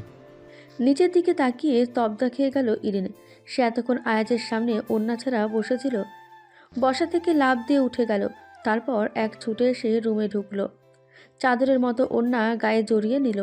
প্রচুর লজ্জা লাগছে। নিজের গালে কষে দুটো চর বসাতে ইচ্ছে করছে। আয়াজ হাতঘড়ি খুলে টেবিলের উপর রাখলো। ইরিনকে বেরিয়ে আসতে দেখে বলল, দরজা খোলা রেখে তুই জামা কাপড় চেঞ্জ করছিস? দরজা খোলা রেখে তুই জামা কাপড় চেঞ্জ করছিস? তোর আক্কেল আন্দাজ নেই? এখান থেকে বসলে তো ড্রেসিং টেবিলের আয়নায় সব দেখা যায়। তুই তো বোকা হলে কি করে এরিন? ইরিন বেশ বড়সড় একটা ধাক্কা খেল। পেটে মোচড় দিয়ে উঠল। সে রুমে জামা চেঞ্জ করেছে, ওয়াশরুমে যায়নি। মনে করতে পারছে না, মাথাটা খালি খালি লাগছে। সিঁড়িতে আয়াজকে ফিসফিস করে কথা বলতে দেখে সেই চিন্তায় মাথায় ঘুরপাক খাচ্ছিল। অন্য কিছু মেমোরিতে ঢোকেইনি। হায় আল্লাহ! আয়াজ ধীর স্থির শান্ত কণ্ঠে বলল, বড় হয়েছিস, বোঝগান খরচ করে চলতে শেখ। এমন বোকার মতো কাণ্ডজ্ঞান করিস কেন? ইরিনের এখানে বসে থাকতে লজ্জা লাগছে। লজ্জায় আয়াজের চোখের দিকে তাকাতে পারছে না সে। আয়াজের সামনে থেকে উঠে যাওয়ার বাহানা করে বলল, আমার অনেক পড়া বাকি আছে আয়াজ ভাই, আমি পড়তে বসবো। পড়ে লাভ কি? পড়াশোনা মানুষ কি জন্য করে? জ্ঞান অর্জনের জন্য। তোর তো ব্রেনই নেই, পুরো মাথা ফাঁকা। তুই জ্ঞান রাখবি কোথায়? ইরিন লজ্জায় মাথা নিচু করে ফেলল। বলার মতো কিছু খুঁজে পাচ্ছে না। আয়াজ হঠাৎ মোলায়েম কণ্ঠে বলল, এভাবে বোকার মতো কাজ আর কখনো করবি না। চেঞ্জ করার সময় হয় অসময় যাবি, আর না হলে রুমের দরজা লক করে চেঞ্জ করবি। মনে থাকবে? থাকবে। ঠিক আছে, যা। আপনি চা খাবেন আয়াজ ভাইয়া? তুই বানাতে পারবি? পারবো। ঠিক আছে, বানা। আয়াজ চা খাচ্ছে। ইরিন ওর পাশে বসে আছে। আয়াজ ওর দিকে একবার তাকালো, চায়ের কাপ নামিয়ে রেখে বলল, বারবার পড়তে বসবো করছিলি, এখন যাচ্ছিস না কেন? ইরিন সোফা থেকে উঠে দাঁড়ালো, বলল, আপনি কি ছাদে যাবেন? না, আমি কিছুক্ষণ রেস্ট নেব। ডিউটি শেষে সরাসরি বাসে এসেছি, মাথাটা ধরে আছে। ছাদে গেলে আরও বেড়ে যাবে। পুরো বিল্ডিং কাঁপিয়ে ফেলছে সব মিলে। কয়দিনের ছুটি নিয়ে এসেছেন? 3 দিনের। সোফায় শুতে পারবেন? মাহিনের বিছানা ঠিক করে দিই। তোর পড়া আছে না? এতক্ষণ তো পড়তে বসবো করে মুখে ফেনা তুলে ফেলছিলি, এখন যাচ্ছিস না কেন? যা, নিজের কাছে যা। ইরিন মুগ্ধ দৃষ্টিতে চেয়ে আছে। আয়াজ ঠোঁট উল্টে বলল, এইভাবে তাকিয়েছিস কেন? আমার কথা বুঝিস নে? বুঝেছি। এবার যা, পড়তে বয়। দরজা বন্ধ করে চুপচাপ বসে রইল ইরিন। আশ্চর্য, তার এক ফোঁটাও পড়তে ইচ্ছে করছে না। হঠাৎ করে আয়েজের পাশে বসে থাকতে মন চাইছে। বই বন্ধ করে উঠে গেল সে। বেশ সাজগোজ করলো। এবারে হলুদ লেহেঙ্গার সাথে ভারী মেকআপ করেছে, সাথে ম্যাচিং জুয়েলারি। আয়নায় নিজেকে দেখে নিজেই হাসলো কিছুক্ষণ। উদ্দেশ্য ছাদে যাবে। এখন আর পড়া হবে না। শুধু শুধু বসে থেকে লাভ নেই, তার চেয়ে মজা করাই ভালো। আয়াজকে দেখতে পেল সোফায় লম্বা হয়ে ঘুমাচ্ছে। তার একটা হাত সোফার বাইরে ঝুলছে, অন্য হাতে মাথার নিচে। ইরিন বেরোতে গিয়ে দরজা থেকে ফিরে এলো। ছাদে যেতে ইচ্ছে করছে না। আয়াজের ক্লান্ত অচেতন মুখটা দেখতে ইচ্ছে করছে। এত সুন্দর কেন? চুলগুলো এলোমেলোভাবে কপালের উপর ছড়িয়ে আছে। পাঞ্জাবি প্রথম দুটো বোতাম খোলা, ফর্সা বুকের খানিকটা দেখা যাচ্ছে। ইরিন ওর পাশে এসে হাঁটু মুড়ে বসলো। ঝুলে থাকা হাতটা তুলে দেওয়ার সাহস পাচ্ছে না। লজ্জা, ভয়, অস্বস্তি ওকে আটকে দিচ্ছে। একবার ভাবলো আয়াজকে ডাকবে, পরে ভাবলো ঘুম নষ্ট করাটা ঠিক হবে না। নিশ্চয়ই ভীষণ টায়ার্ড। আলতো করে আয়াজের ভাতটা বুকের ওপর তুলে দিতেই আয়াজের ঘুম ভেঙে যায়। ইরিন থতমত খেয়ে লজ্জিত কণ্ঠে বলে, না মানে, আমি আপনাকে ডাকতে এসেছিলাম। রুমে গিয়ে শুবেন, চলুন। এখানে নিশ্চয়ই ঘাড় ব্যথা হয়ে গেছে। তুই আমাকে ডাকার জন্য সেজেছিস? মতলবটা কি তোর? ছাদে যাব তাই। আয়াজের মুখটা রাগে তেরাবেড়া হয়ে গেল। ছাদে যাবি মানে? তুই না পড়তে বসেছিস? হ্যাঁ, কিন্তু এখন মন বসছে না।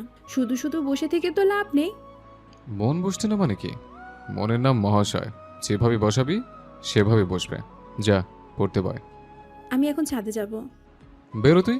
তোর ঠ্যাং যদি আমি না ভেঙেছে, তোমার নাম আয়াজ না। দিন, আমার ঠ্যাং ভেঙে দিন। আপনার যা মন চায় তাই করুন। আবার মুখে মুখে তর্ক। যা, পড়তে বয়। আমার এখন পড়ায় মন বসবে না, মরে গেলেও না। তুই যাবি? ইরিন হতাশ হয়ে উঠে দাঁড়ালো। রুমে ঢুকে রাগে বই ছুটে মারল। ছিঁড়ে কুটি কুটি করে ফেলতে ইচ্ছে করছে ওর। আয়াজ বুয়াকে দরজা আটকে দিতে বলে ছাদে চলে গেছে। ইরিনের মন চাইছে আয়াজকে টেনে এনে তার সাথে বসিয়ে রাখতে। বদলোক ওকে একা ফেলে চলে গেছে। বিয়ের পরের দিনের পরদিনই আয়াজ চলে গেল। দুপক্ষের মেহমানে ভর্তি পুরো বাসা। ইরিনের মনে হচ্ছে সে যদি আয়াজের মতো কাজের দোহাই দিয়ে বেরিয়ে যেতে পারত তাহলে খুব ভালো হতো। রাতে ঠিকমতো এদের অত্যাচার থেকে রেহাই পাওয়া যেত। রাতে ঠিকমতো ঘুমাতে পর্যন্ত পারে না এদের জন্য। চিৎকার চেঁচামেচিতে বাড়ি উঠিয়ে ফেলছে। তারপর প্রায় 2 মাস যাবৎ পরীক্ষা চলল ইরিনের। এবার অনেক পরিশ্রম করেছে সে। পরীক্ষা শেষেও বিরতি নেই। ভর্তি পরীক্ষার জন্য আগের চেয়ে দ্বিগুণ পরিশ্রম করতে হচ্ছে। সময় কোনো দিক দিয়ে কেটে যায় টেরই পায় না।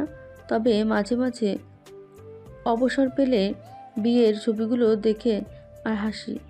আয়াজের বিভিন্নভাবে পোজ দিয়ে তোলা ছবি। হলুদের মজা করতে না পারলেও বিয়েতে একেবারে জমিয়ে দিয়েছে। নাচানাচি থেকে শুরু করে লুডো খেলা পর্যন্ত সব করে ফেলেছেন। আর ইরিন, আয়াজ যেই কয়দিন ছিল সেই কয়দিন বইয়ে মুখ গুজে ঘন্টা পর ঘন্টা কাটিয়ে দিয়েছে সে, কিন্তু মাথায় কিছু ঢোকাতে পারেনি। আজকে সকাল থেকে ভীষণ টেনশনে আছে ইরিন। তার এইচএসসির রেজাল্ট বেরোবে। জোহরের নামাজের বিছানায় বসে আছে সে। এখন বাজে 1:30। দুটোই রেজাল্ট বেরোবে। নাইমুনা বেগম মেয়ের অবস্থা দেখে ঘাবড়ে গেছেন। মেয়ে যদি ফেল করে বসে, বিয়ে দেবেন কি করে? লজ্জায় তো ওনার মাথা কাটা যাবে। আয়াজের ভালো একটা ছেলের সাথে বিয়ে হবে। মেয়েকে শিক্ষিত হওয়া দরকার। ইরিন রেজাল্টের জন্য মেসেজ পাঠিয়ে বসে আছে। হাত পা কাঁপছে ওর। এখনও রিপ্লাই আসেনি। 1 মিনিট এর ভেতর মেসেজে টিন বেজে উঠল। আল্লাহ আল্লাহ করে মেসেজ ওপেন করলো। রেজাল্ট দেখে পাক্কা 30 সেকেন্ডের মতো হ্যাং মেরে বসেছিল। তারপর পুরো বাসা কাঁপিয়ে চিৎকার দিয়ে উঠল। ওর চিৎকারে নাইমুনা বেগম ভয় পেয়ে গেছেন। ছুটে এলেন মেয়ের কাছে। মেয়েকে জড়িয়ে ধরে ওর মাথায় হাত বুলিয়ে দিয়ে বললেন, রেজাল্ট কি আসছে মা? চিৎকার দিলি কেন? খারাপ কিছু? ইরিন মায়ের গলা জড়িয়ে চেঁচিয়ে উঠে বলল, আমি A+ পেয়ে গেছি আম্মা। বলতে বলতে কেঁদে ফেলল সে। ঠিক তখন ওর ফোনে আবারও মেসেজ টোন বেজে উঠল।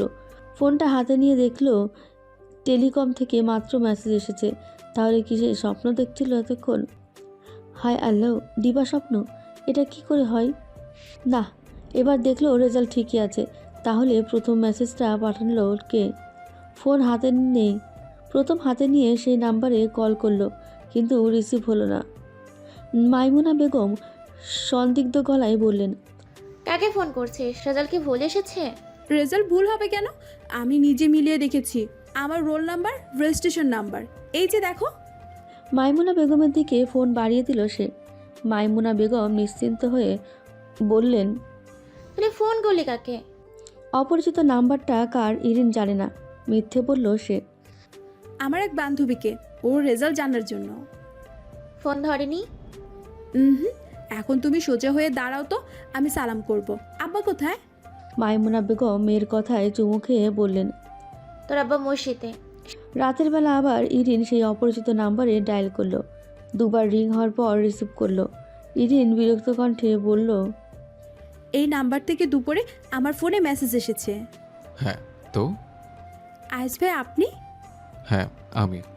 রেজাল্ট পেয়ে ভাবলাম তোকে মেসেজ পাঠিয়ে দিই। ইরিনের কি যে খুশি লাগছে সে বলে বোঝাতে পারবে না। আবার দুঃখও লাগছে। আয়াজ তাকে শুভেচ্ছা জানাচ্ছে না কেন? তুই কি আর কিছু বলবি? না। তাহলে রাখি। শুনুন। আবার কি? আপনি কিছু বলবেন না? আমি আর কি বলবো? ভালো রেজাল্ট করেছিস, ভালো কথা।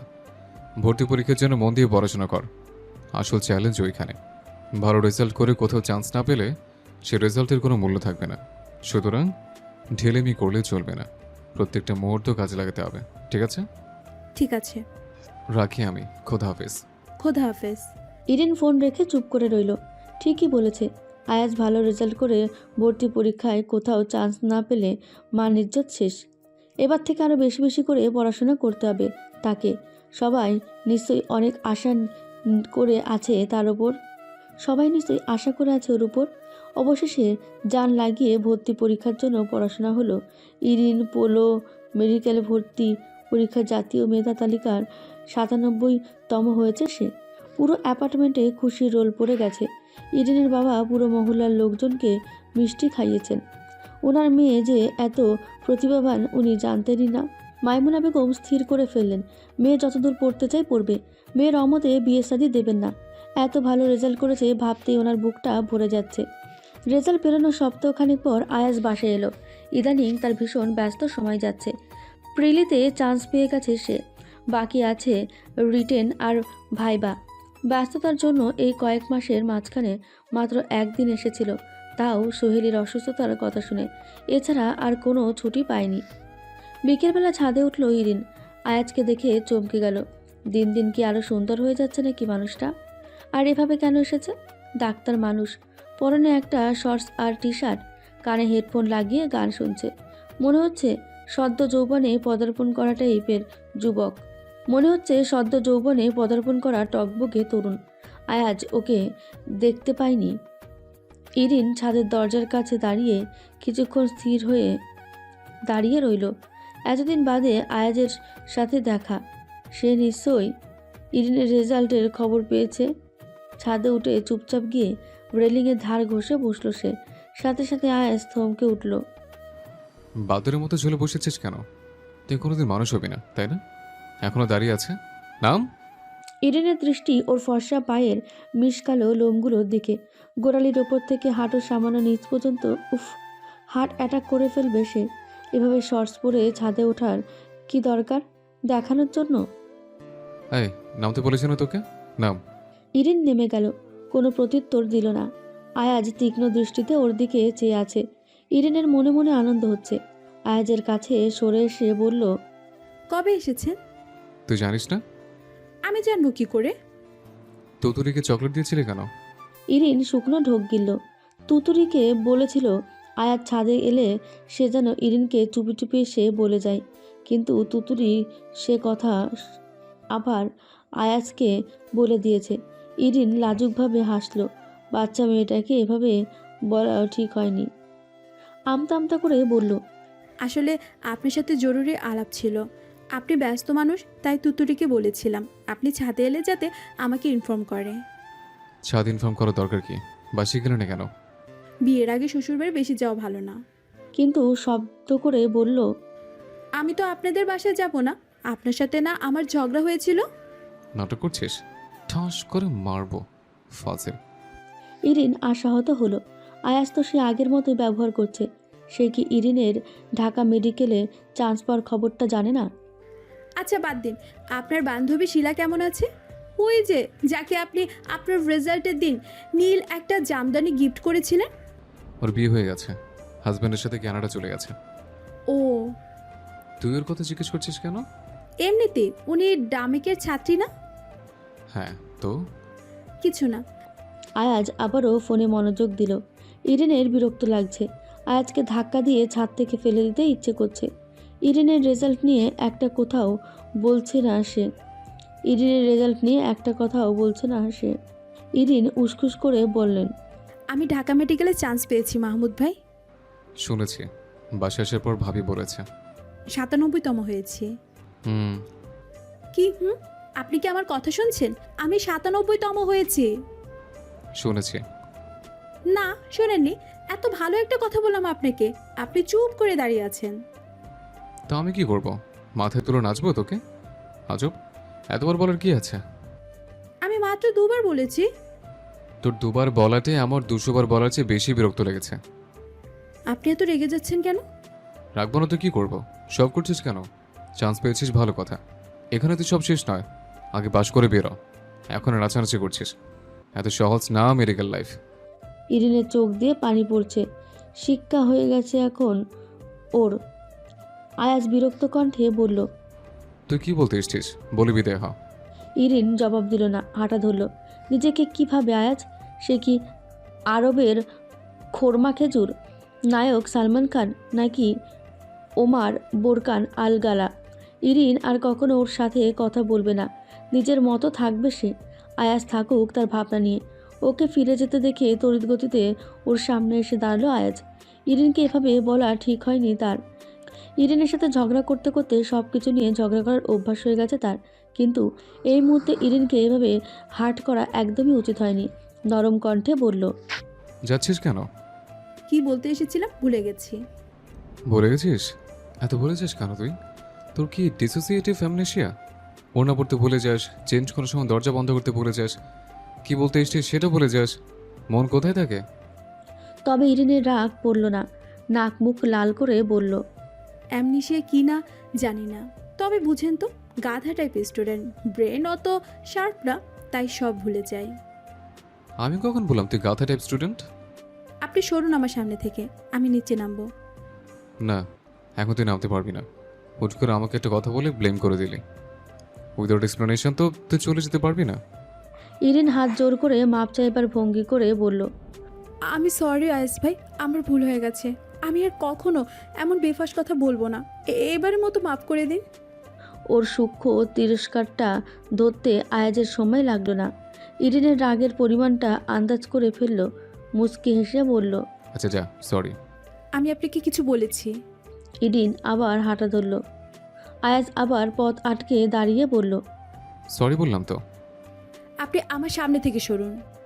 না, আগে বল তুই সরি অ্যাকসেপ্ট করেছিস? না, করিনি। আমি কষ্ট পেলে তারপর তো সরি অ্যাকসেপ্ট করব। আপনি আমার কে যে আমি আপনার কথা কষ্ট পাবো? Erin, yes, you are nothing to me. আয়াজের মুখটা নিমেষেই কালো হয়ে গেল। ইরিন কি বদলে গেছে? আগে তো এমন ছিল না। তার সাথে অনেক ঝগড়া হয়েছে আয়াজের, কিন্তু এমন কথা তো আগে কখনো সে বলেনি। তাহলে বিয়েতে হ্যাঁ বলে কি কোনো ভুল করেছে আয়াজ? ইরিন যদি রাজি না হয়? দীর্ঘশ্বাস ফেলল আয়াজ। হতে পারে ইরিনের জগৎ আস্তে আস্তে বড় হচ্ছে। ছোটবেলার মতো আয়াজের সাথে পাগলামি দুষ্টুমি তার নাও ভালো লাগতে পারে। মলিন মুখে বলল, সবসময় উল্টে বলছিস কেন তুই আমাকে? আমি কি তোর খারাপ চাই? ইরিন জবাব দিল না। আয়াজ সামনে থেকে সরে গিয়ে বলল, ঠিক আছে যা, তোর যেখানে মন চায় যা। ইরিন কিছুক্ষণ ওর মুখের দিকে তাকিয়েছিল, তারপর চুপচাপ থেমে গেল, ফিরেও তাকালো না। আয়াজ বিষণ্ণ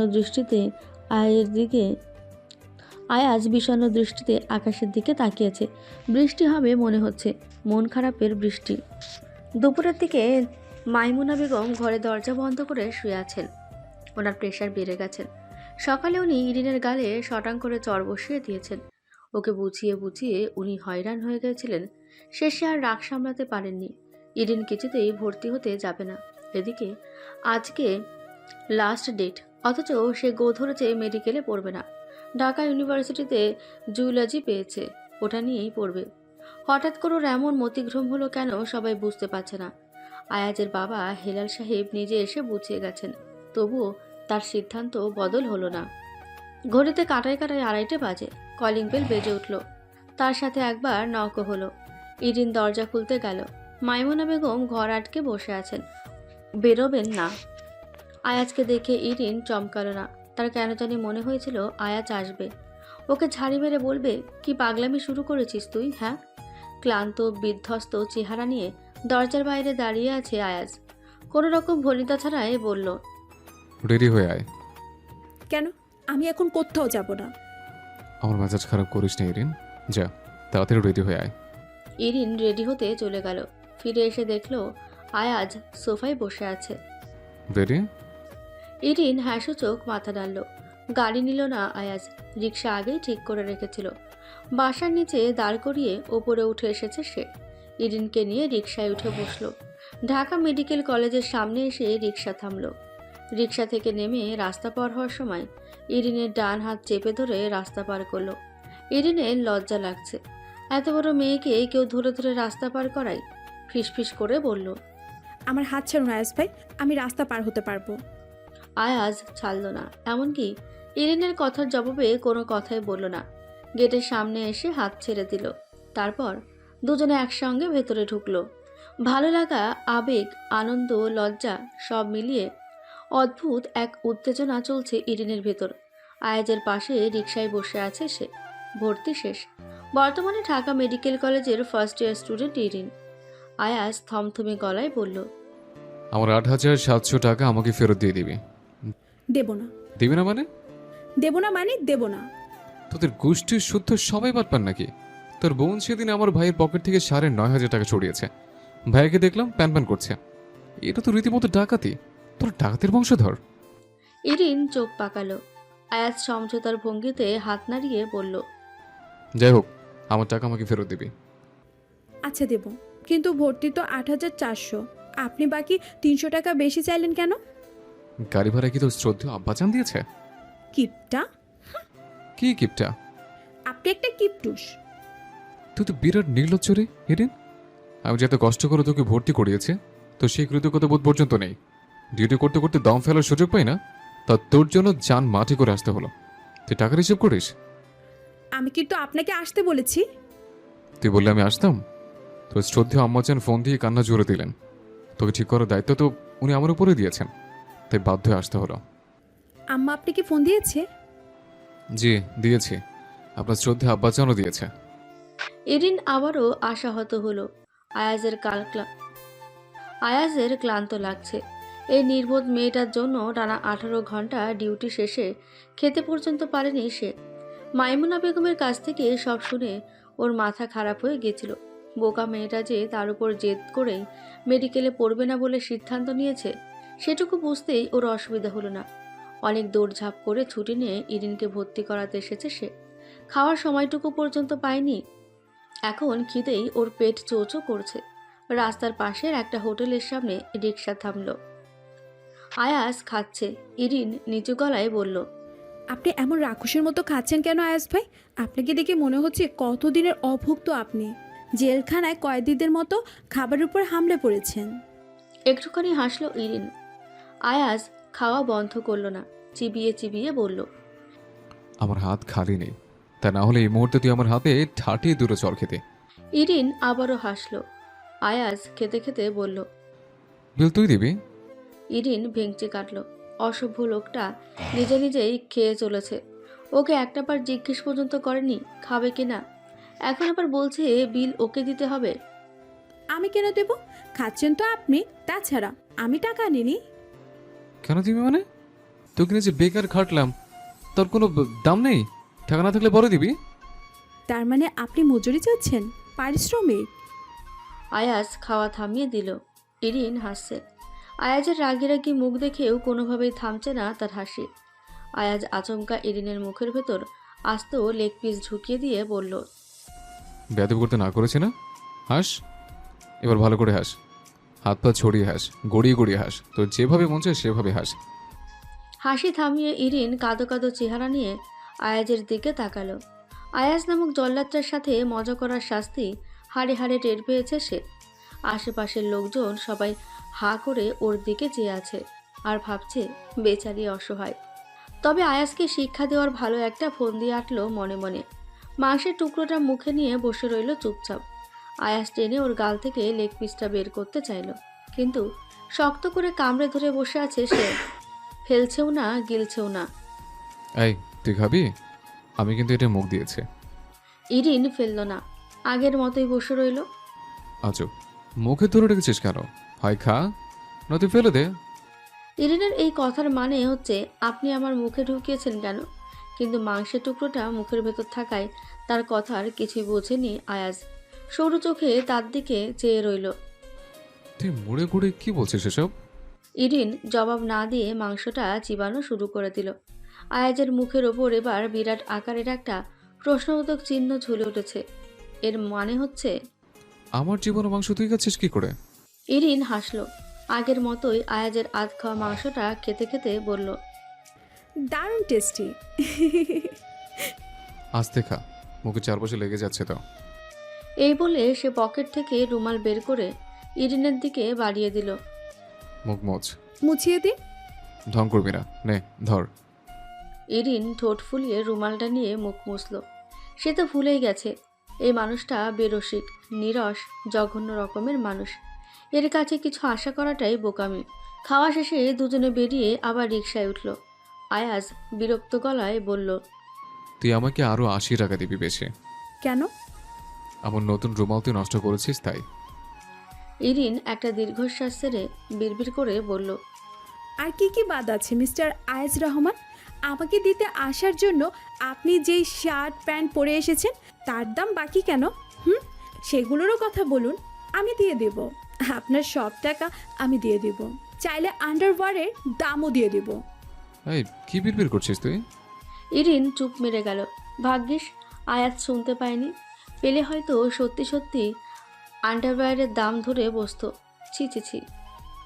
ভর্তি হয়েছে এসেছে মাসখানেকের বেশি হয়ে গেছে। ভর্তি হয়ে আসার পর থেকে অলস সময় কেটেছে ইরিনের। এখন রাত 2টো। ইরিন বারান্দায় এসে দাঁড়ালো। কালকে ওর ওরিয়েন্টেশন ক্লাস। নতুন জীবন শুরু করবে। হালকা টেনশন হচ্ছে, আসলে ঠিক টেনশন না, উত্তেজনা। নতুন কেরিয়ার, জীবনের নতুন দিক। আয়াসদের বারান্দায় ছায়া দেখা যাচ্ছে। কেউ বসে আছে মনে হচ্ছে। আয়াস তো নেই, তাহলে কে বসে আছে?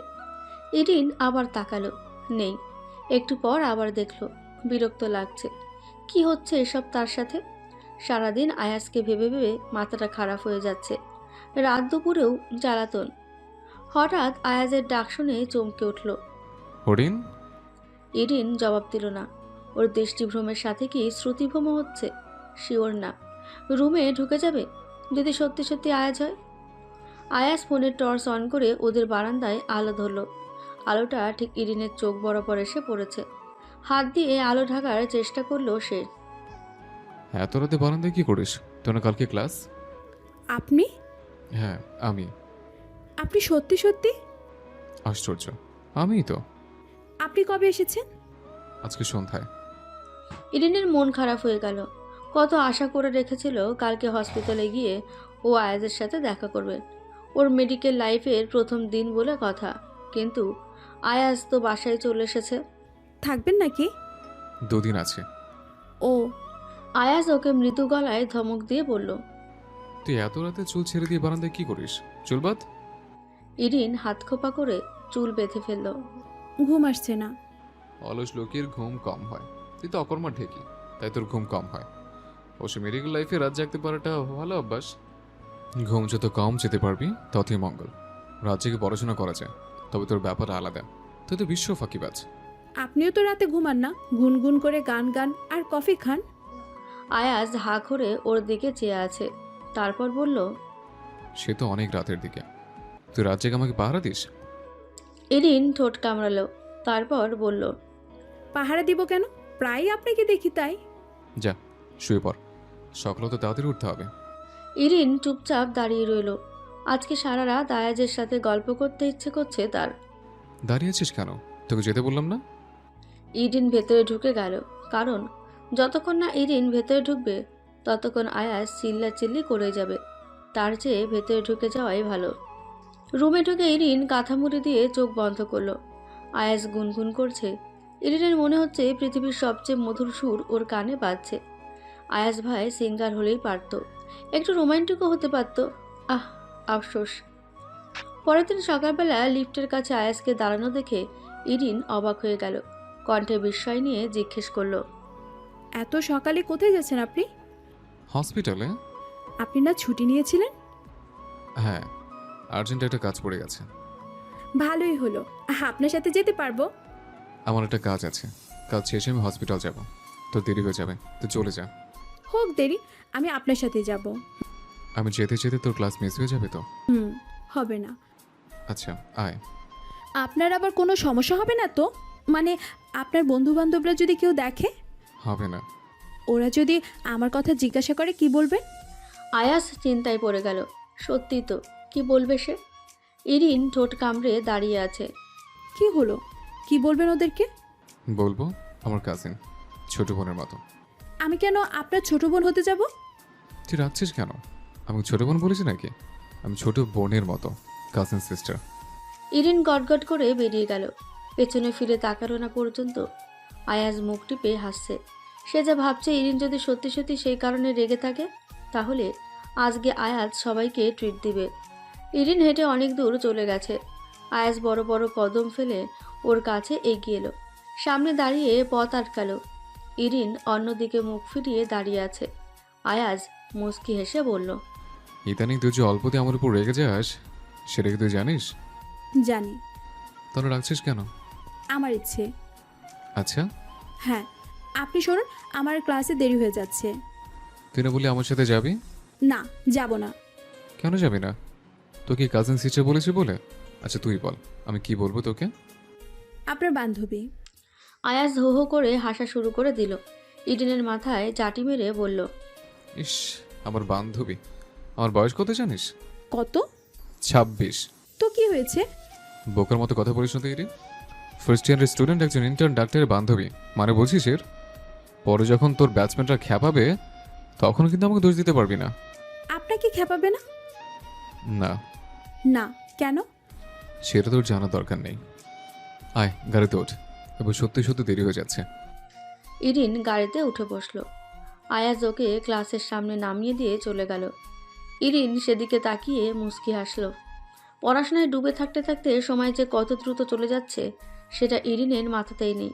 আজকে ওর ট্রাম ফাইনাল শেষ। বাসায় আসবে ইরিন, সাথে ইত্তিহাদ আর আসিফ আছে। আসিফ ছেলেটার স্বভাব ভালো না, তবে সাথে ইত্তি আছে তাই ভরসা। ইত্তির বাসাও ধানমান্ডির কাছাকাছি। ইরিন ব্যাগপত্র নিয়ে গেটের সামনে দাঁড়িয়ে আয়াজের নাম্বারে ফোন দিল। রিসিভ হলো না। ইরিনের বিরক্ত লাগছে। এই লোককে ফোন দিয়ে সহজে পাওয়া যায় না। উনি কি ওর ফোন দেখলেই এমন করে, নাকি সবার সাথেই এমন? আয়াজ হোস্টেল থেকে লাঞ্চ শেষে ডিউটির জন্য বেরিয়েছে। ইরিনকে গেটের সামনে দেখে বলল, ব্যাগপত্র নিয়ে দাঁড়িয়েছিস কেন? বাসে যাব। ছুটি আছে? হ্যাঁ, 5 দিন। তো দাঁড়িয়ে আছিস কেন? একা যাচ্ছি না তো, ইতি আর আসিফের জন্য ওয়েট করছি, ওদের সাথে যাব। কার সাথে? ইত্তিহাদ আমার ক্লাসমেট। ওদের কথার মাঝখানেই ইত্তি ফোন দিয়ে জানালো সে যেতে পারবে না, তার গার্লফ্রেন্ডের সাথে ঘুরতে বেরোবে।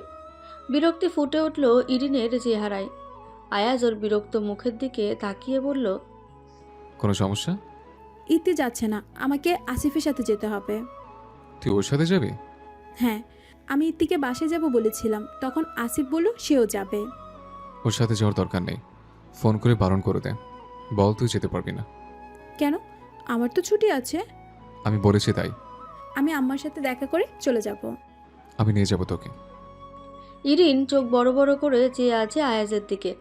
আয়াজ কি ওকে সত্যি সত্যি নিয়ে যাবে? আপনি সত্যি যাবেন? আপনার ডিউটি আছে না? তোকে যা করতে বলেছি কর, এত কথা কেন বলিস? কিন্তু আপনার ছুটি। আমার কথা বলে? আমার ছুটি আমি ম্যানেজ করে নেব, তুই আগে ওকে ফোন কর। ইরিন ফোন করে আসিফকে না করে দিল। আয়াজ ওকে অবাক করে দিয়ে শান্ত কণ্ঠে বলল, যা এবার হোস্টেলে যা। কেন? হোস্টেলে কেন যাব? আপনি না বলেছেন আমাকে নিয়ে যাবেন? হ্যাঁ যাবো বলেছি, এরপর থেকে বন্ধু পেলে আমাকে আগে থেকে জানিয়ে রাখবি, আমি নিয়ে যাব। কিন্তু এবার যেতে পারবি না। এবার কি সমস্যা? আমি অনেক দিন আমার সাথে দেখা করি না। শুক্রবারে নিয়ে যাব, যা এখন হোস্টেলে যা, আমার ডিউটি আছে, দেরি হয়ে যাচ্ছে। আমি বাসে যাব। তুই এত তেরামি করিস কেন? আমি যখন বারণ করেছি তখন তো নিশ্চয়ই কোনো কারণ আছে। কোনো কারণ নেই। আমি জানি আপনি ইচ্ছে করে আমাকে আসিফের সাথে যেতে দিচ্ছেন না। বেশি জানিস না তুই। সত্যি বলছি না। হুম হুম। আয়াজ পকেট থেকে ফোন বের করে আসিফের নাম্বারে ডায়াল করলো। স্পিকার অন করে দিল ইরিন, যাতে শুনতে পায়। হ্যাঁ ওয়ালাইকুম আসসালাম আসিফ, কি অবস্থা তোর? আলহামদুলিল্লাহ ভাই, ভালো আছেন? আছি আলহামদুলিল্লাহ। তুই কি বাড়ি যাচ্ছিস নাকি? জি ভাই, 5 দিন বন্ধ আছে। ও বেরিয়ে গেছিস? না ভাই, এখনো বেরোয়নি। কেন, আপনি যাবেন? আরে না, আমার ডিউটি আছে না, তোর সাথে একজনকে পাঠাবো। তুই কষ্ট করে একটু গেটের কাছে আয় তো। আয়াজ ফোন কেটে দিয়ে কঠিন গলায় বলল, যা, আমি ওকে আসতে বলে দিয়েছি। ইরিন রাগে গজগজ করতে করতে ব্যাগ নিয়ে হোস্টেলের দিকে হাঁটা ধরল। আয়াজ পেছন থেকে ডাক দিয়ে বলল, কি রে যাবি না? এতক্ষণ লাফালি কেন তাহলে? বেয়াদব। ইরিন জবাব দিল না। রাগ লাগছে তার, প্রচুর রাগ। রাগে আয়াজের মাথাটা ফাটিয়ে দিতে ইচ্ছে করছে। ওকে জব্দ করে কি আনন্দ পায় আয়াজ। মনে মনে মাইমুনা বেগমকে দোষারোপ করল সে। এখানে আসার আগে মাইমুনা বেগম ইরিনকে বলেছিল, সাবধানে থাকবি, আর কোনো সমস্যা হলে তোর আয়াস ভাইকে জানাবি। আয়াজ তখন সামনেই ছিল, গলায় মধু ঢেলে বলেছিল, আপনি ওকে নিয়ে কোনো চিন্তা করবেন না আন্টি, কোনো সমস্যা হলে আমি তো আছি। এরপর মাইমুনা বেগম বাংলা সিনেমার অসহায় মায়েদের মতো আয়াজের হাত ধরে কেঁদে ফেলে বললেন, তুমি একটু খেয়াল রেখো বাবা, ওর হুঁশ জ্ঞান কম, তুমি আছো বলেই ভরসা পাচ্ছি, কোনো বিপদ আপদ হলে তোমাকে জানাতে পারবে। সেই থেকে ইরিনের জীবন তামা তামা। কোথাও যেতে হলে আয়াজকে জানিয়ে যেতে হয়। আয়াজ ভেটো দিলে যাওয়া নিষেধ। ইরিন 2-4 বার গো ধরেছিল, তাতে কোনো লাভ হয়নি। মাইমুনা বেগম তার থেকে বেশি আয়াজকে বিশ্বাস করেন। আয়াজ অবশ্য তার কথার মান রেখেছে। খুব বেশি সমস্যা না হলে ইরিনের ব্যক্তি স্বাধীনতায় হস্তক্ষেপ করেনি সে। কিন্তু ইরিন যতবার তার নিষেধ অমান্য করে কাজ করতে গিয়েছে, একটা না একটা গণ্ডগোল পাকিয়েছেই। দীর্ঘশ্বাস ফেলে নিজেকে শান্ত করলো সে। ভালো হয়েছে আসিফের সাথে যায়নি। ব্যাসের মেয়েরা আসিফের সম্পর্কে নানা রকম আজে বাজে কথা বলে। ইরিনের সাথে তার তেমন কথাবার্তা হয়নি। ছেলেটা সত্যি সত্যি খারাপ কিনা কে জানে। তবে আয়াজের ওপর রাগ কমল না। আয়াজ নিজে ইরিনকে নিয়ে যাবে বলে বোকা বানিয়েছে। তার সাথে কোনো কথা বলবে না ইরিন। সন্ধ্যার দিকে ব্যালকনিতে হাঁটাহাঁটি করছিল ইরিন। হালকা বাতাসে শীত লাগছে ওর। বসন্তের শুরু সবে, তাই ঠান্ডা ভাব এখনো আছে। পুরো ফ্লোর ফাঁকা। ম্যাক্সিমামই বাড়িতে চলে গেছে। ফোনে ভাইব্রেশন হতেই স্ক্রিনের দিকে তাকালো। আয়াস কল করেছে, রিসিভ করলো না।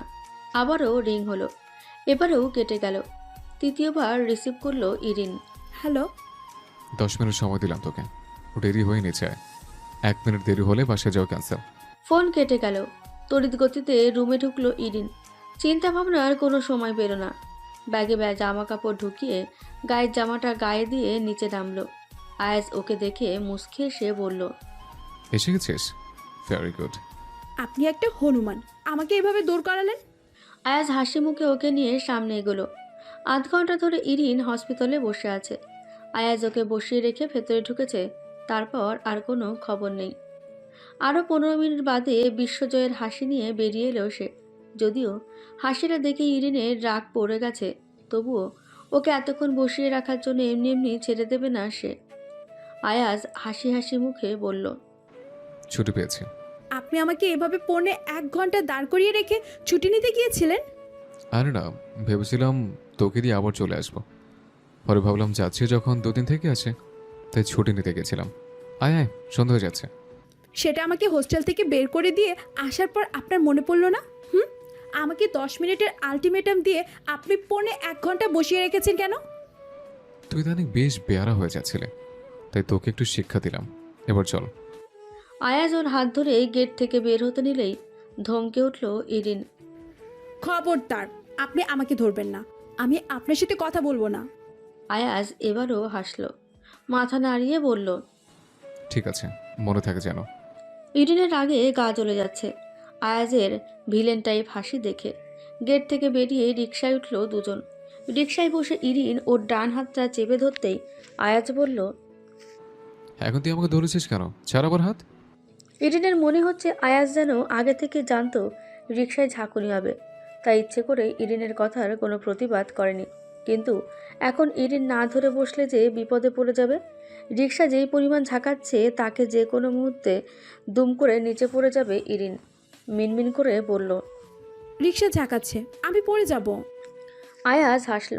ইরিনের হাতটা সরালো না, বলল, পড়বি না, শক্ত করে বসে থাক, পা দিয়ে সামনে ঠেলে দে। আমাকে ছাড়। ইরিন দাঁত বাঁকিয়ে কিরমির করে বলল, কেন? আমার হাতে ছোঁয়া লাগলে কি আপনার গা পচে যাবে নাকি চর্মরোগ হবে? আবারও তীব্র ঝাঁকুনি শুরু হলো। অল্পের জন্য রিকশা থেকে পড়ে যেতেল ইরিন। আয়াজ ওর হাত চেপে ধরে কোনো মতে সামলায়। আয়াজ হাসি হাসি গলায় রিক্সাওয়ালাকে বলল, মামা আসতে চালান না, বোঝেনি তো মহিলা নিয়ে উঠেছে, হাত পা ভাঙানো তো সমস্যা। রিক্সাওয়ালা পেছন ফিরে একবার তাকিয়ে বলল, রাস্তা খারাপ ম্যাম, গাড়ির দোষ নাই। এমনিতেই রিকশার ঝাঁকুনিতে ইরিনের নাজেহাল দশা, তার উপর আয়াজের গা জ্বালানো কথাবার্তা। ওকে বলে কি না মহিলা? কোন দিক দিয়ে মহিলা সে? তার কি বিয়ে হয়েছে নাকি ডজনখানেক বাচ্চা আছে? খবিস একটা। সোজা হয়ে রিকশার একপাশে চেপে বসতেই আয়াজ ওর বাহু চেপে ধরল, ছাড়ল না। টেনে নিজের কাছে নিয়ে গেল ওকে। বিদ্যুৎ খেলে গেল ইরিনের শরীরে। আয়াজ ওকে নিজের গায়ের সাথে লেপ্টে জড়িয়ে ধরেছে। আয়াজের পারফিউম মেশানো ঘাম ভেজা শরীরের উন্মাদনা ওর হৃদয় ছড়িয়ে মস্তিষ্কে হানা দিচ্ছে। শুটকির মতো ফিগার বানিয়েছিস, বাতাসে গড়াগড়ি খায়। আমি মোটো শুটকির মতো না, রিক্সার ঝাঁকুনি বেশি হচ্ছে তাই। ঝাঁকুনি শুধু তোরই লাগে। কই, আমি তো ঠিক মতোই বসে আছি। ইরিন ভোতা চোখে ওর দিকে তাকিয়ে রইল। সঙ্গে সঙ্গে আয়াজ রিক্সাওয়ালাকে বলল, মামা সামনে একটু রাখেন তো। আয়াজ লাফ দিয়ে রিক্সা থেকে নেমে গেল। সম্বিত ফিরে পেয়ে ইরিন বলল, কোথায় যাবেন আপনি? তুই 5 মিনিট বয়, আমি আসছি, যাবো আর আসবো। কিন্তু আপনি যাচ্ছেন কোথায়? বাসার জন্য কিছু নেব। আসার সময় আমার জন্য আইসক্রিম নিয়ে আসবেন। আয়াজ ইরিনকে অনুসরণ করে বলল, আসার সময় আমার জন্য আইসক্রিম নিয়ে আসবেন। শখ কত, আমার টাকা কি কতকত করে? তুই আমার আগে টাকা তো দিস নি। এমন করেন কেন আয়াস ভাই? আয়াজ আবারও মেয়েলি সুরে ভ্যাঙ্গালো। কারণ টাকাটা যে আমার, হরিণ আপু। ঠিক আছে, না আনলে না আনবেন, কিন্তু মনে রাখবেন আইসক্রিম না আনলে আপনি একটা মেয়ে। কথাটা বলেই ফিক করে হেসে দিল ইরিন। আয়াজ ধমকে উঠে বলল, এই কি বললি তুই? অসভ্য ফাসিল বেয়াদব! হোস্টেলে কি এসব শিখেছিস? ইরিন মুখে হাত দিয়ে হাসছে। আয়াজ দাঁতে দাঁত চেপে বলল, বাসায় যাই, তারপর তোর হাসি আমি বের করবো। ফাসিলে ফাসিল। আয়াজের রাগের চেহারা দেখে ইরিন হাসি থামানোর ভঙ্গি করে আবারও হেসে ফেলল। ছুটি কাটিয়ে হোস্টেলে ফিরে এলো দুজনে। আগের মতোই খোঁচাখুচি চলমান, কখনো সরাসরি কখনো ফোনে। বেশিরভাগ সময়ই ফোনে হয়, কারণ আয়াজ ব্যস্ত থাকে। ওর দেখা খুব কমই পায় ইরিন। তবে আজকে ইরিনের মন ভালো, তার এক বান্ধবীর বিয়ে হয়ে যাচ্ছে, সবাইকে দাওয়াত করেছে। আয়াজকে ফোন করে দেখা করার কথা জানালো। হাতে খানিকটা সময় থাকায় আয়াজও রাজি হয়ে যায়। দুজনে মিলে একটা রেস্টুরেন্টে ঢুকেছে ওরা। আয়াজ কফি খাচ্ছে, চোখ দুটো হাতে থাকা ফোনের স্ক্রিনের দিকে এক মনে কি যেন দেখছে। ইরিন হাতের তালু ঘষছে। অনেকক্ষণ যাবৎ চিন্তাভাবনা করেও কোনো রকম আশার আলো খুঁজে পেল না সে। তবুও একবার বলে দেখবে যদি রাজি হয়। আয়াস ভাইয়া, ও আয়াস ভাইয়া, শুনছি, বল। একটা কথা আছে। শুনছি তো, বল না। আমার একটা ফ্রেন্ড আছে না, ঋতু, আসছে। ওর বিয়ে ঠিক হয়েছে, আগামীকাল গায়ে হলুদ। তো ইরিন ইতস্তত করছে। আয়াজ ভুরুজোড়া কুচকে বলল, এখন কি তোর বিয়ে করার শখ জেগেছে? শখ জাগলেও কোনো লাভ নেই। এই বিষয়ে আমি আন্টিকে কিছু বলতে পারবো না। দেখা যায় মনে কী ভেবে বসে আছেন। তোর যদি বিয়ে করার খুব বেশি শখ হয়ে থাকে, তুই নিজে গিয়ে বল। উফ, আপনি সহজভাবে কিছু ভাবতে পারেন না? বিয়ের মতো জটিল একটা বিষয়কে সহজ করে ভাবতে যাব কেন? ঠিক আছে, ভাবুন। ভাবতে ভাবতে আপনি ভাবনাবিদ হয়ে যান, কিন্তু দয়া করে আমাকে পুরো কথাটা শেষ করতে দিন। ঠিক আছে, বল। তবে তোর বিয়ের সাথে নিয়ে কিছু হলে আমি কিন্তু এর মধ্যে নেই। আবার আচ্ছা, বল বল। আমার বান্ধবীরা সবাই ঋতুর গায়ে হলুদে যাবে, আমাকেও জোর করেছে। তুই তো বাচ্চা না যে তোকে জোর করবে। হ্যাঁ, আমি বাচ্চা না, কিন্তু ওরা আমাকে জোর করেছে, সবাই যাবে। ওরা কি বলছে? তুই না গেলে তোকে টেনে নিয়ে যাবে? এ করে বলেছে যে তোকে কোলে করে নিয়ে যাবে। আপনি আমাকে একটু ফোন দিয়ে বলেন না। আয়াজ ফোন বন্ধ করে পকেটে ঢুকিয়ে নিয়ে বলল, কেন? আমি বলবো কেন? তুই যেতে চাস তুই বলবি, আমাকে টানছিস কেন? তুই আবার আমাকে সাথে নিয়ে কোথায় যাওয়ার প্ল্যান করছিস না তো? ইরিন মনে মনে ভেঙচি কাটল। হ্যাঁ, আপনাকে সাথে নিয়ে যে তারপর আপনি আমার আনন্দের 12টা বাজিয়ে দিন। জীবনও না ভাই, আপনি নিজে বললো আমি আপনাকে নিব না। আরে না, আমি বলছি যদি আপনি বলেন তাহলে আম্মা রাজি হবে, তাই। তার মানে তুই আমাকে যেতে বারণ করছিস? মতলব কি তোর? আমি গেলে তোর কি সমস্যা হয়ে যাবে? হাঙ্কি পাঙ্কি করতে পারবি না, তাই তো? আশ্চর্য, আমি আপনাকে যেতেও বলছি না, আবার বারণও করছি না। আমি শুধু বলছি আপনি আম্মাকে ফোন দিয়ে একটু বলে দিলে ভালো হতো। বাসা কোথায় তোর বান্ধবীর? চিটাগাং। আয়াজ চোখ উল্টে ফেলল, যেন ইরিন কোনো ভয়াবহ কথা বলে ফেলেছে। বিস্মিত কণ্ঠে বলল, তুই ঢাকার বাইরে যাবি? এত সাহস তোর? আবার আমাকে দিয়ে দালালি করাতে এসছিস? যাবাক। প্লিজ আয়াজ ভাই। দেখ ইরিন, আমি এই ব্যাপারে নেই। তোর যদি খুব যেতে ইচ্ছে করে তুই আন্টিকে গিয়ে বল। আমি পারবো না। আমার পক্ষে তোকে ঢাকার বাইরে একা ছাড়ার কথা আন্টিকে বলা কিছুতেই সম্ভব না। আয়াজ উঠে চলে গেল। ইরিন হতাশ হয়ে বড় একটা নিঃশ্বাস ফেলল। তার মানে ঋতুর বিয়েতেও ওর যাওয়া হচ্ছে না। সবাই কত মজা করবে, আর সে হোস্টেলে বসে বসে আফসোস করবে। আহা জীবন। বাস এসে গেছে। পুরো আপাদমস্তক বোরখা দিয়ে ঢাকা ইরিনের। হাত মোজা পা মোজা সব পরেছে সে, কিন্তু বাসে উঠতেই বড়সড় ধাক্কা খেল। আয়াজ বসে আছে। হায় আল্লাহ, উনি কি জেনে গেছেন যে ইরিন ঋতুর বিয়েতে যাচ্ছে? রক্ষা করার মালিক তুমি। ইরিন নেমে যেতেই নিল। আসিফ নামের ছেলেটা হঠাৎ ওর কোনোই চেপে ধরে বলল, কেউ তোমাকে চিনবে না, নিশ্চিন্তে বসো। ইরিন চমকে গেল। আসিফ কি করে জানলো ইরিন ভয় পাচ্ছে? বোরকার ভেতর দিয়ে ইরিনকে চিনল কি করে সে? কৌতূহল দমন করে সিটের দিকে এগোলো। আয়াজের পেছনের সিট ওর জন্য বরাদ্দ করা হয়েছে। আল্লাহ আল্লাহ করে আয়াজের পাশ কাটিয়ে গেল, কিন্তু কোনো রিয়াকশান পেল না। আয়াজ ফোন নিয়ে ব্যস্ত। স্বস্তির নিঃশ্বাস ফেল ইরিন। যাক, আপাতত বাঁচা গেল। কিন্তু আয়াজ বাসে কেন? সেও কি যাবে? কেন? যাত্রা শুরু হতেই পুরো বাস জুড়ে চিৎকার চেঁচামেচি শুরু হলো। সবাই হই হুল্লোড় করছে, আর ইরিন চুপচাপ বসে আছে। কথা বললেই সর্বনাশ, গলা চিনে ফেলবে আয়াজ। একটা গান ধর না। কথাটা বলে জিভ কাটল ইত্তিহাদ। ইরিন দাঁত মুখ বিচ্ছিরিভাবে খুঁজে ফেলল। সাবধানে আয়াজের দিকে তাকালো। না, আয়াজ কানে হেডফোন লাগিয়ে বেঘরে ঘুমোচ্ছে। ইত্তিহাদ কাছে এসে ফিসফিসিয়ে বলল, সরি দোস্ত, মুখ ফুসকে বেরিয়ে গেছে। উনি টের পেলে কি হবে জানিস? আমার উপর আজাব নাজিল হবে। সরি, আর হবে না। ঋতুদের বাড়িতে পৌঁছানোর পর সবার শেষে বাস থেকে নামলো ইরিন। কোনোভাবেই আয়াজ ক্রস করতে চায় না সে। ধরা খেলে সর্বনাশ। ভেতরে আসার পর ঋতুর কাছ থেকে জানতে পারল ইরিন বরের ছোট ভাই আয়াজের বন্ধু। ইরিনের ভয়ে গলা শুকিয়ে যাচ্ছে। ভীষণ বোকামি করে ফেলেছে এখানে এসে। পুরোপুরি ফেঁসে গেছে। একবার যদি আয়াজ জানতে পারে সে এখানে এসেছে, তাহলে ওর হাড্ডি মাংস গুঁড়ো হওয়া থেকে কেউ বাঁচাতে পারবে না। মাইমুনা বেগম ওকে মেরেই ফেলবেন। পরের দিন সকাল থেকেই হলুদের আয়োজন চলল। ইরিন আসামির মতো লুকিয়ে বেড়াচ্ছে। সন্ধ্যার দিকে আয়াজ সেজেগুজে হিরো হয়ে বেরিয়েছে। সাদা পাঞ্জাবির ওপর হলুদ কোটি, তার সাথে চুড়িদার পায়জামা, চুলগুলো স্পাইক করা, গলায় ক্যামেরা ঝোলানো।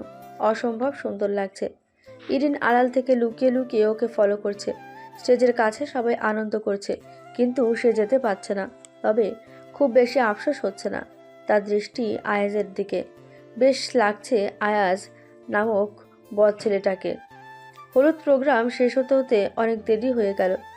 ক্লান্ত শরীর নিয়ে বিছানায় গা এলিয়ে দিতেই ঘুমের দেশে তলিয়ে গেল সবাই। কেবল ঘুম আসছে না ইরিনের। অন্যদের মতো সে লাফালাফি করতে পারেনি। সে ছিল লুকিয়ে লুকিয়ে। ঘুম আসছে না দেখে এপাশ ওপাশ করছিল সে।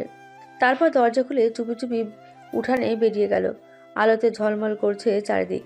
পুকুর পাড়ে সহ পুরো বাড়ি লাইটিং করা হয়েছে।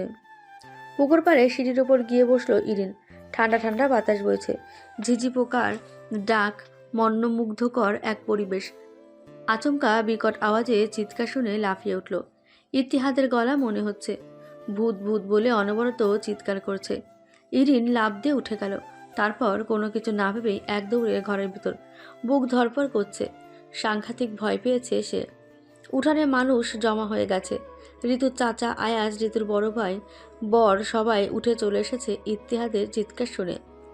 ঋতুর বড় চাচা গম্ভীর গলায় বলেন, বাতির আলোয় চারদিকে ফকফক করতেছে, ভূত আইব কই থেইকা? আমি দেখছি চাচা, চুল ছেড়ে দিয়ে পুকুর পাড়ে বসেছিল। উনি টর্চ নিয়ে পুকুর ঘাটে নামলেন। ইত্তিকে উদ্দেশ্য করে বললেন, কোন সিঁড়িতে বসা দেখছো? ইত্তি হাতের ইশারায় দেখিয়ে দিল। ইরিন ঘরের ভেতরে জানলা দিয়ে সব দেখছে। ইতিহাদের বাচ্চা ওকে দেখে ভূত ভেবেছে। ওকেও ভয় পাইয়ে দিয়েছিল। বলদের বলদ, এত জোরে কেউ চিৎকার দেয়? ভিতুরাম। আয়াজ ইতিহাদের পিঠে চাপড় দিয়ে বললেন, আয় চল ঘুমাবি, ঘুমের ঘোরে এমনটা হয়, আয়। ইতিহাদ করুণ চোখে আয়াজের দিকে তাকালো। আফসোস হচ্ছে তার কথা কেউ বিশ্বাস করছে না। বিয়ের দিন সকালবেলা ইরিন চুপি চুপি ইতিহাদের রুমে ঢুকলো। ইতিহাদ বোধহয় ঘুমোচ্ছে। রাতের ঘটনাটা খুলে বলবে ভেবেই ভেতরে ঢুকেছিল সে। কিন্তু ভেতরে ঢুকতেই ভয়ে জমে গেল। ইতিহাদ নয়, খাটের ওপর আয়াজ শুয়ে আছে। ইরিন যেভাবে এসেছিল চুপি চুপি, আবার সেভাবেই বেরিয়ে যাওয়ার জন্য পা বাড়ালো, কিন্তু হাতে বাধা পড়ল। পেছন ফিরে দেখল আয়াজ আর ওর হাত ধরে রেখেছে।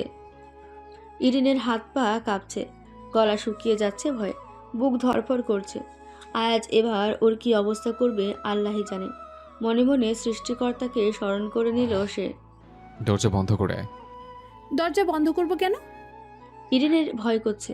দরজা বন্ধ করে আয়াজ কি তাকে শাস্তি দেবে? কথা আছে তোর সাথে। আমি রেডি হব।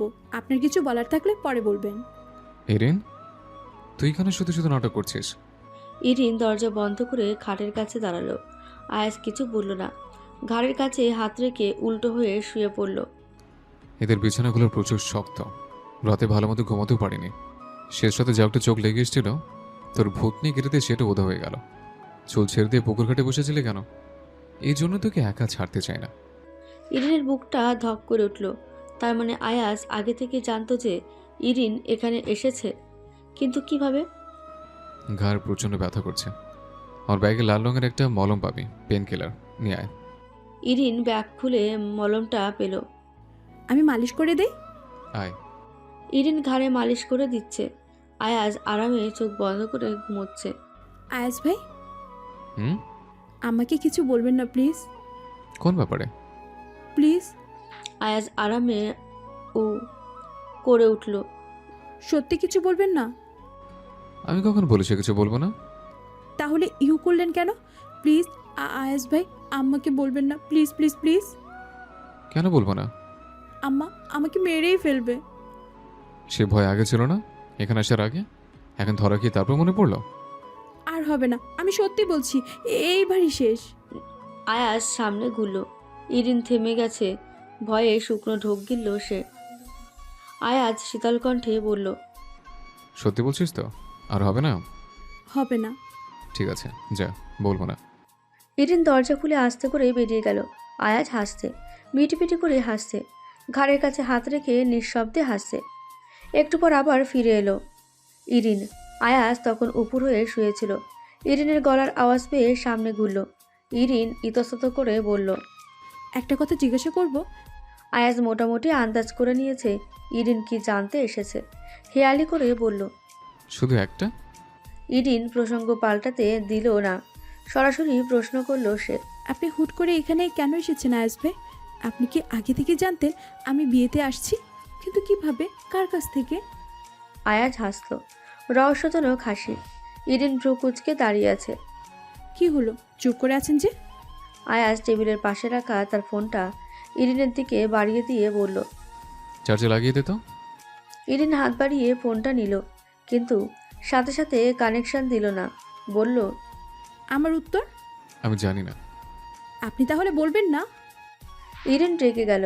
আয়াজ আবারও হাসলো, হাসি হাসি মুখে বলল, তোর তো কৌতূহল কেন? তুই আমাকে রিকোয়েস্ট করেছিলি আমি যেন তোর এখানে আসার কথা আন্টিকে না জানাই। আমি জানাবো না বলেছি। বাকি কে কি কেন এলো এসবের তোর কি দরকার? এর মানে কি দাঁড়ালো? আপনি আমাকে বলবেন না, তাই তো? Yes, now go from here. Irin দীর্ঘশ্বাস ফেলে ফোনটা চার্জে লাগালো। আয়াজের মুখ থেকে কোনো কথাই বেরোবে না সে ভালো করে বুঝে গেছে। ফোন চার্জে লাগিয়ে বেরিয়ে গেল। আয়াজ হাসলো। ইরিন বড্ড বোকা। সে জানে না তার বিশ্বস্ত বন্ধু ইত্তিহাদি আয়াজের ইনফরমার, অসম্ভব ভালো একটা ছেলে। সেই ইরিনের লুকিয়ে লুকিয়ে বিয়েতে অ্যাটেন্ড করার ঘটনা আয়াজকে জানিয়েছে। পরিবারের কাউকে না জানিয়ে ইরিনের একা একা বন্ধুদের সাথে বেরিয়ে পড়াটা ইত্তি সমর্থন করতে পারেনি, যদিও সে মনে প্রাণে চাইছিল ইরিন তাদের সাথে থাক। কিন্তু কাউকে না জানিয়ে যাওয়াটা রিস্কি। বিপদ আপদের কোনো সময়কার নেই, কখন কি হয়ে যায় বলা যায় না। তাই অবশ্যই ফ্যামিলি মেম্বারদের কাউকে জানিয়ে আসা উচিত। ইরিনকে অনেক বুঝিয়েছে সে, কিন্তু ইরিন কিছুতেই বাসায় জানাবে না। অবশ্য বাধ্য হয়ে আয়াজকে খবরটা দিল সে। আয়াজের সাথে তার ভালো সম্পর্ক, এমনকি ইরিনের সাথে আয়াজের বিয়ের কথাটা একমাত্র তাকেই জানিয়েছে আয়াজ।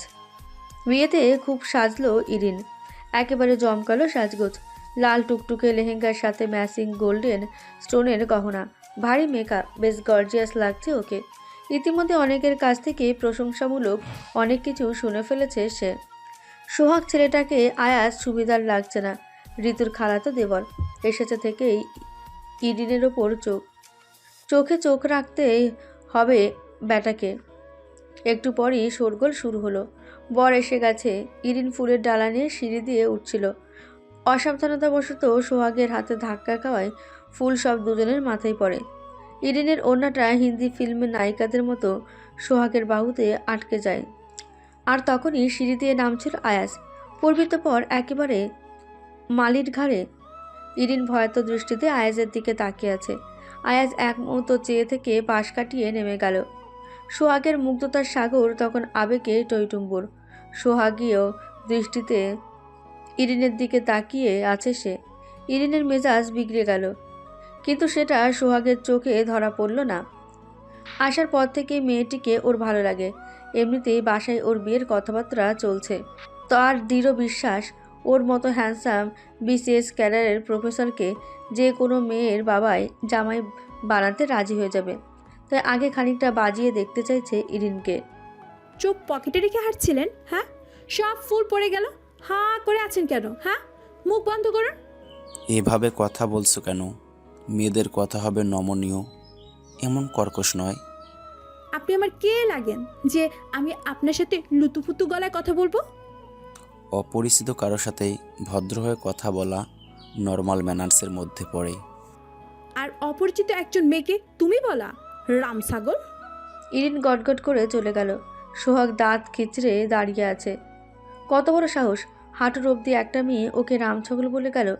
ওর মতো ব্রিলিয়ান্ট একজন প্রফেসরের এই মর্যাদা! দেশ আসলেই রসাতলে গেছে। ইরিন স্টেজে বউয়ের পাশে বসেছিল। ইত্তি এসে তার পাশে দাঁড়িয়ে ফিসফিস করে বলল, তোকে আওয়াজ ভাই ডাকছে। কেন? আমি জানি না, আমাকে বলছে তোকে ডেকে নিয়ে যেতে। ইরিন চারপাশ চোখ বুলালো। স্টেজ থেকে কিছুটা দূরে আয়াজ ফোনে কথা বলছে। ভালো করে খেয়াল করলো সে। আয়াজের মুড ঠিক আছে। সে কি ইরিনের ওপর রেগে আছে? সোহাগ গাদাটা এখনও ইরিনের পিছু ছাড়ছে না। স্টেজের পাশে ঘুরঘুর করছে। ইরিন বিরক্ত হয়ে উঠে আয়াজের কাছে চলে গেল। আয়াজ সরাসরি ইরিনের দিকে তাকিয়েই কথা বলছে। অস্বস্তি লাগছে ইরিনের। ভয়ে আড়ষ্ট হয়ে রইল। আয়াজের মতিগতি কিছু বোঝা যাচ্ছে না। ভয় লাগছে তার।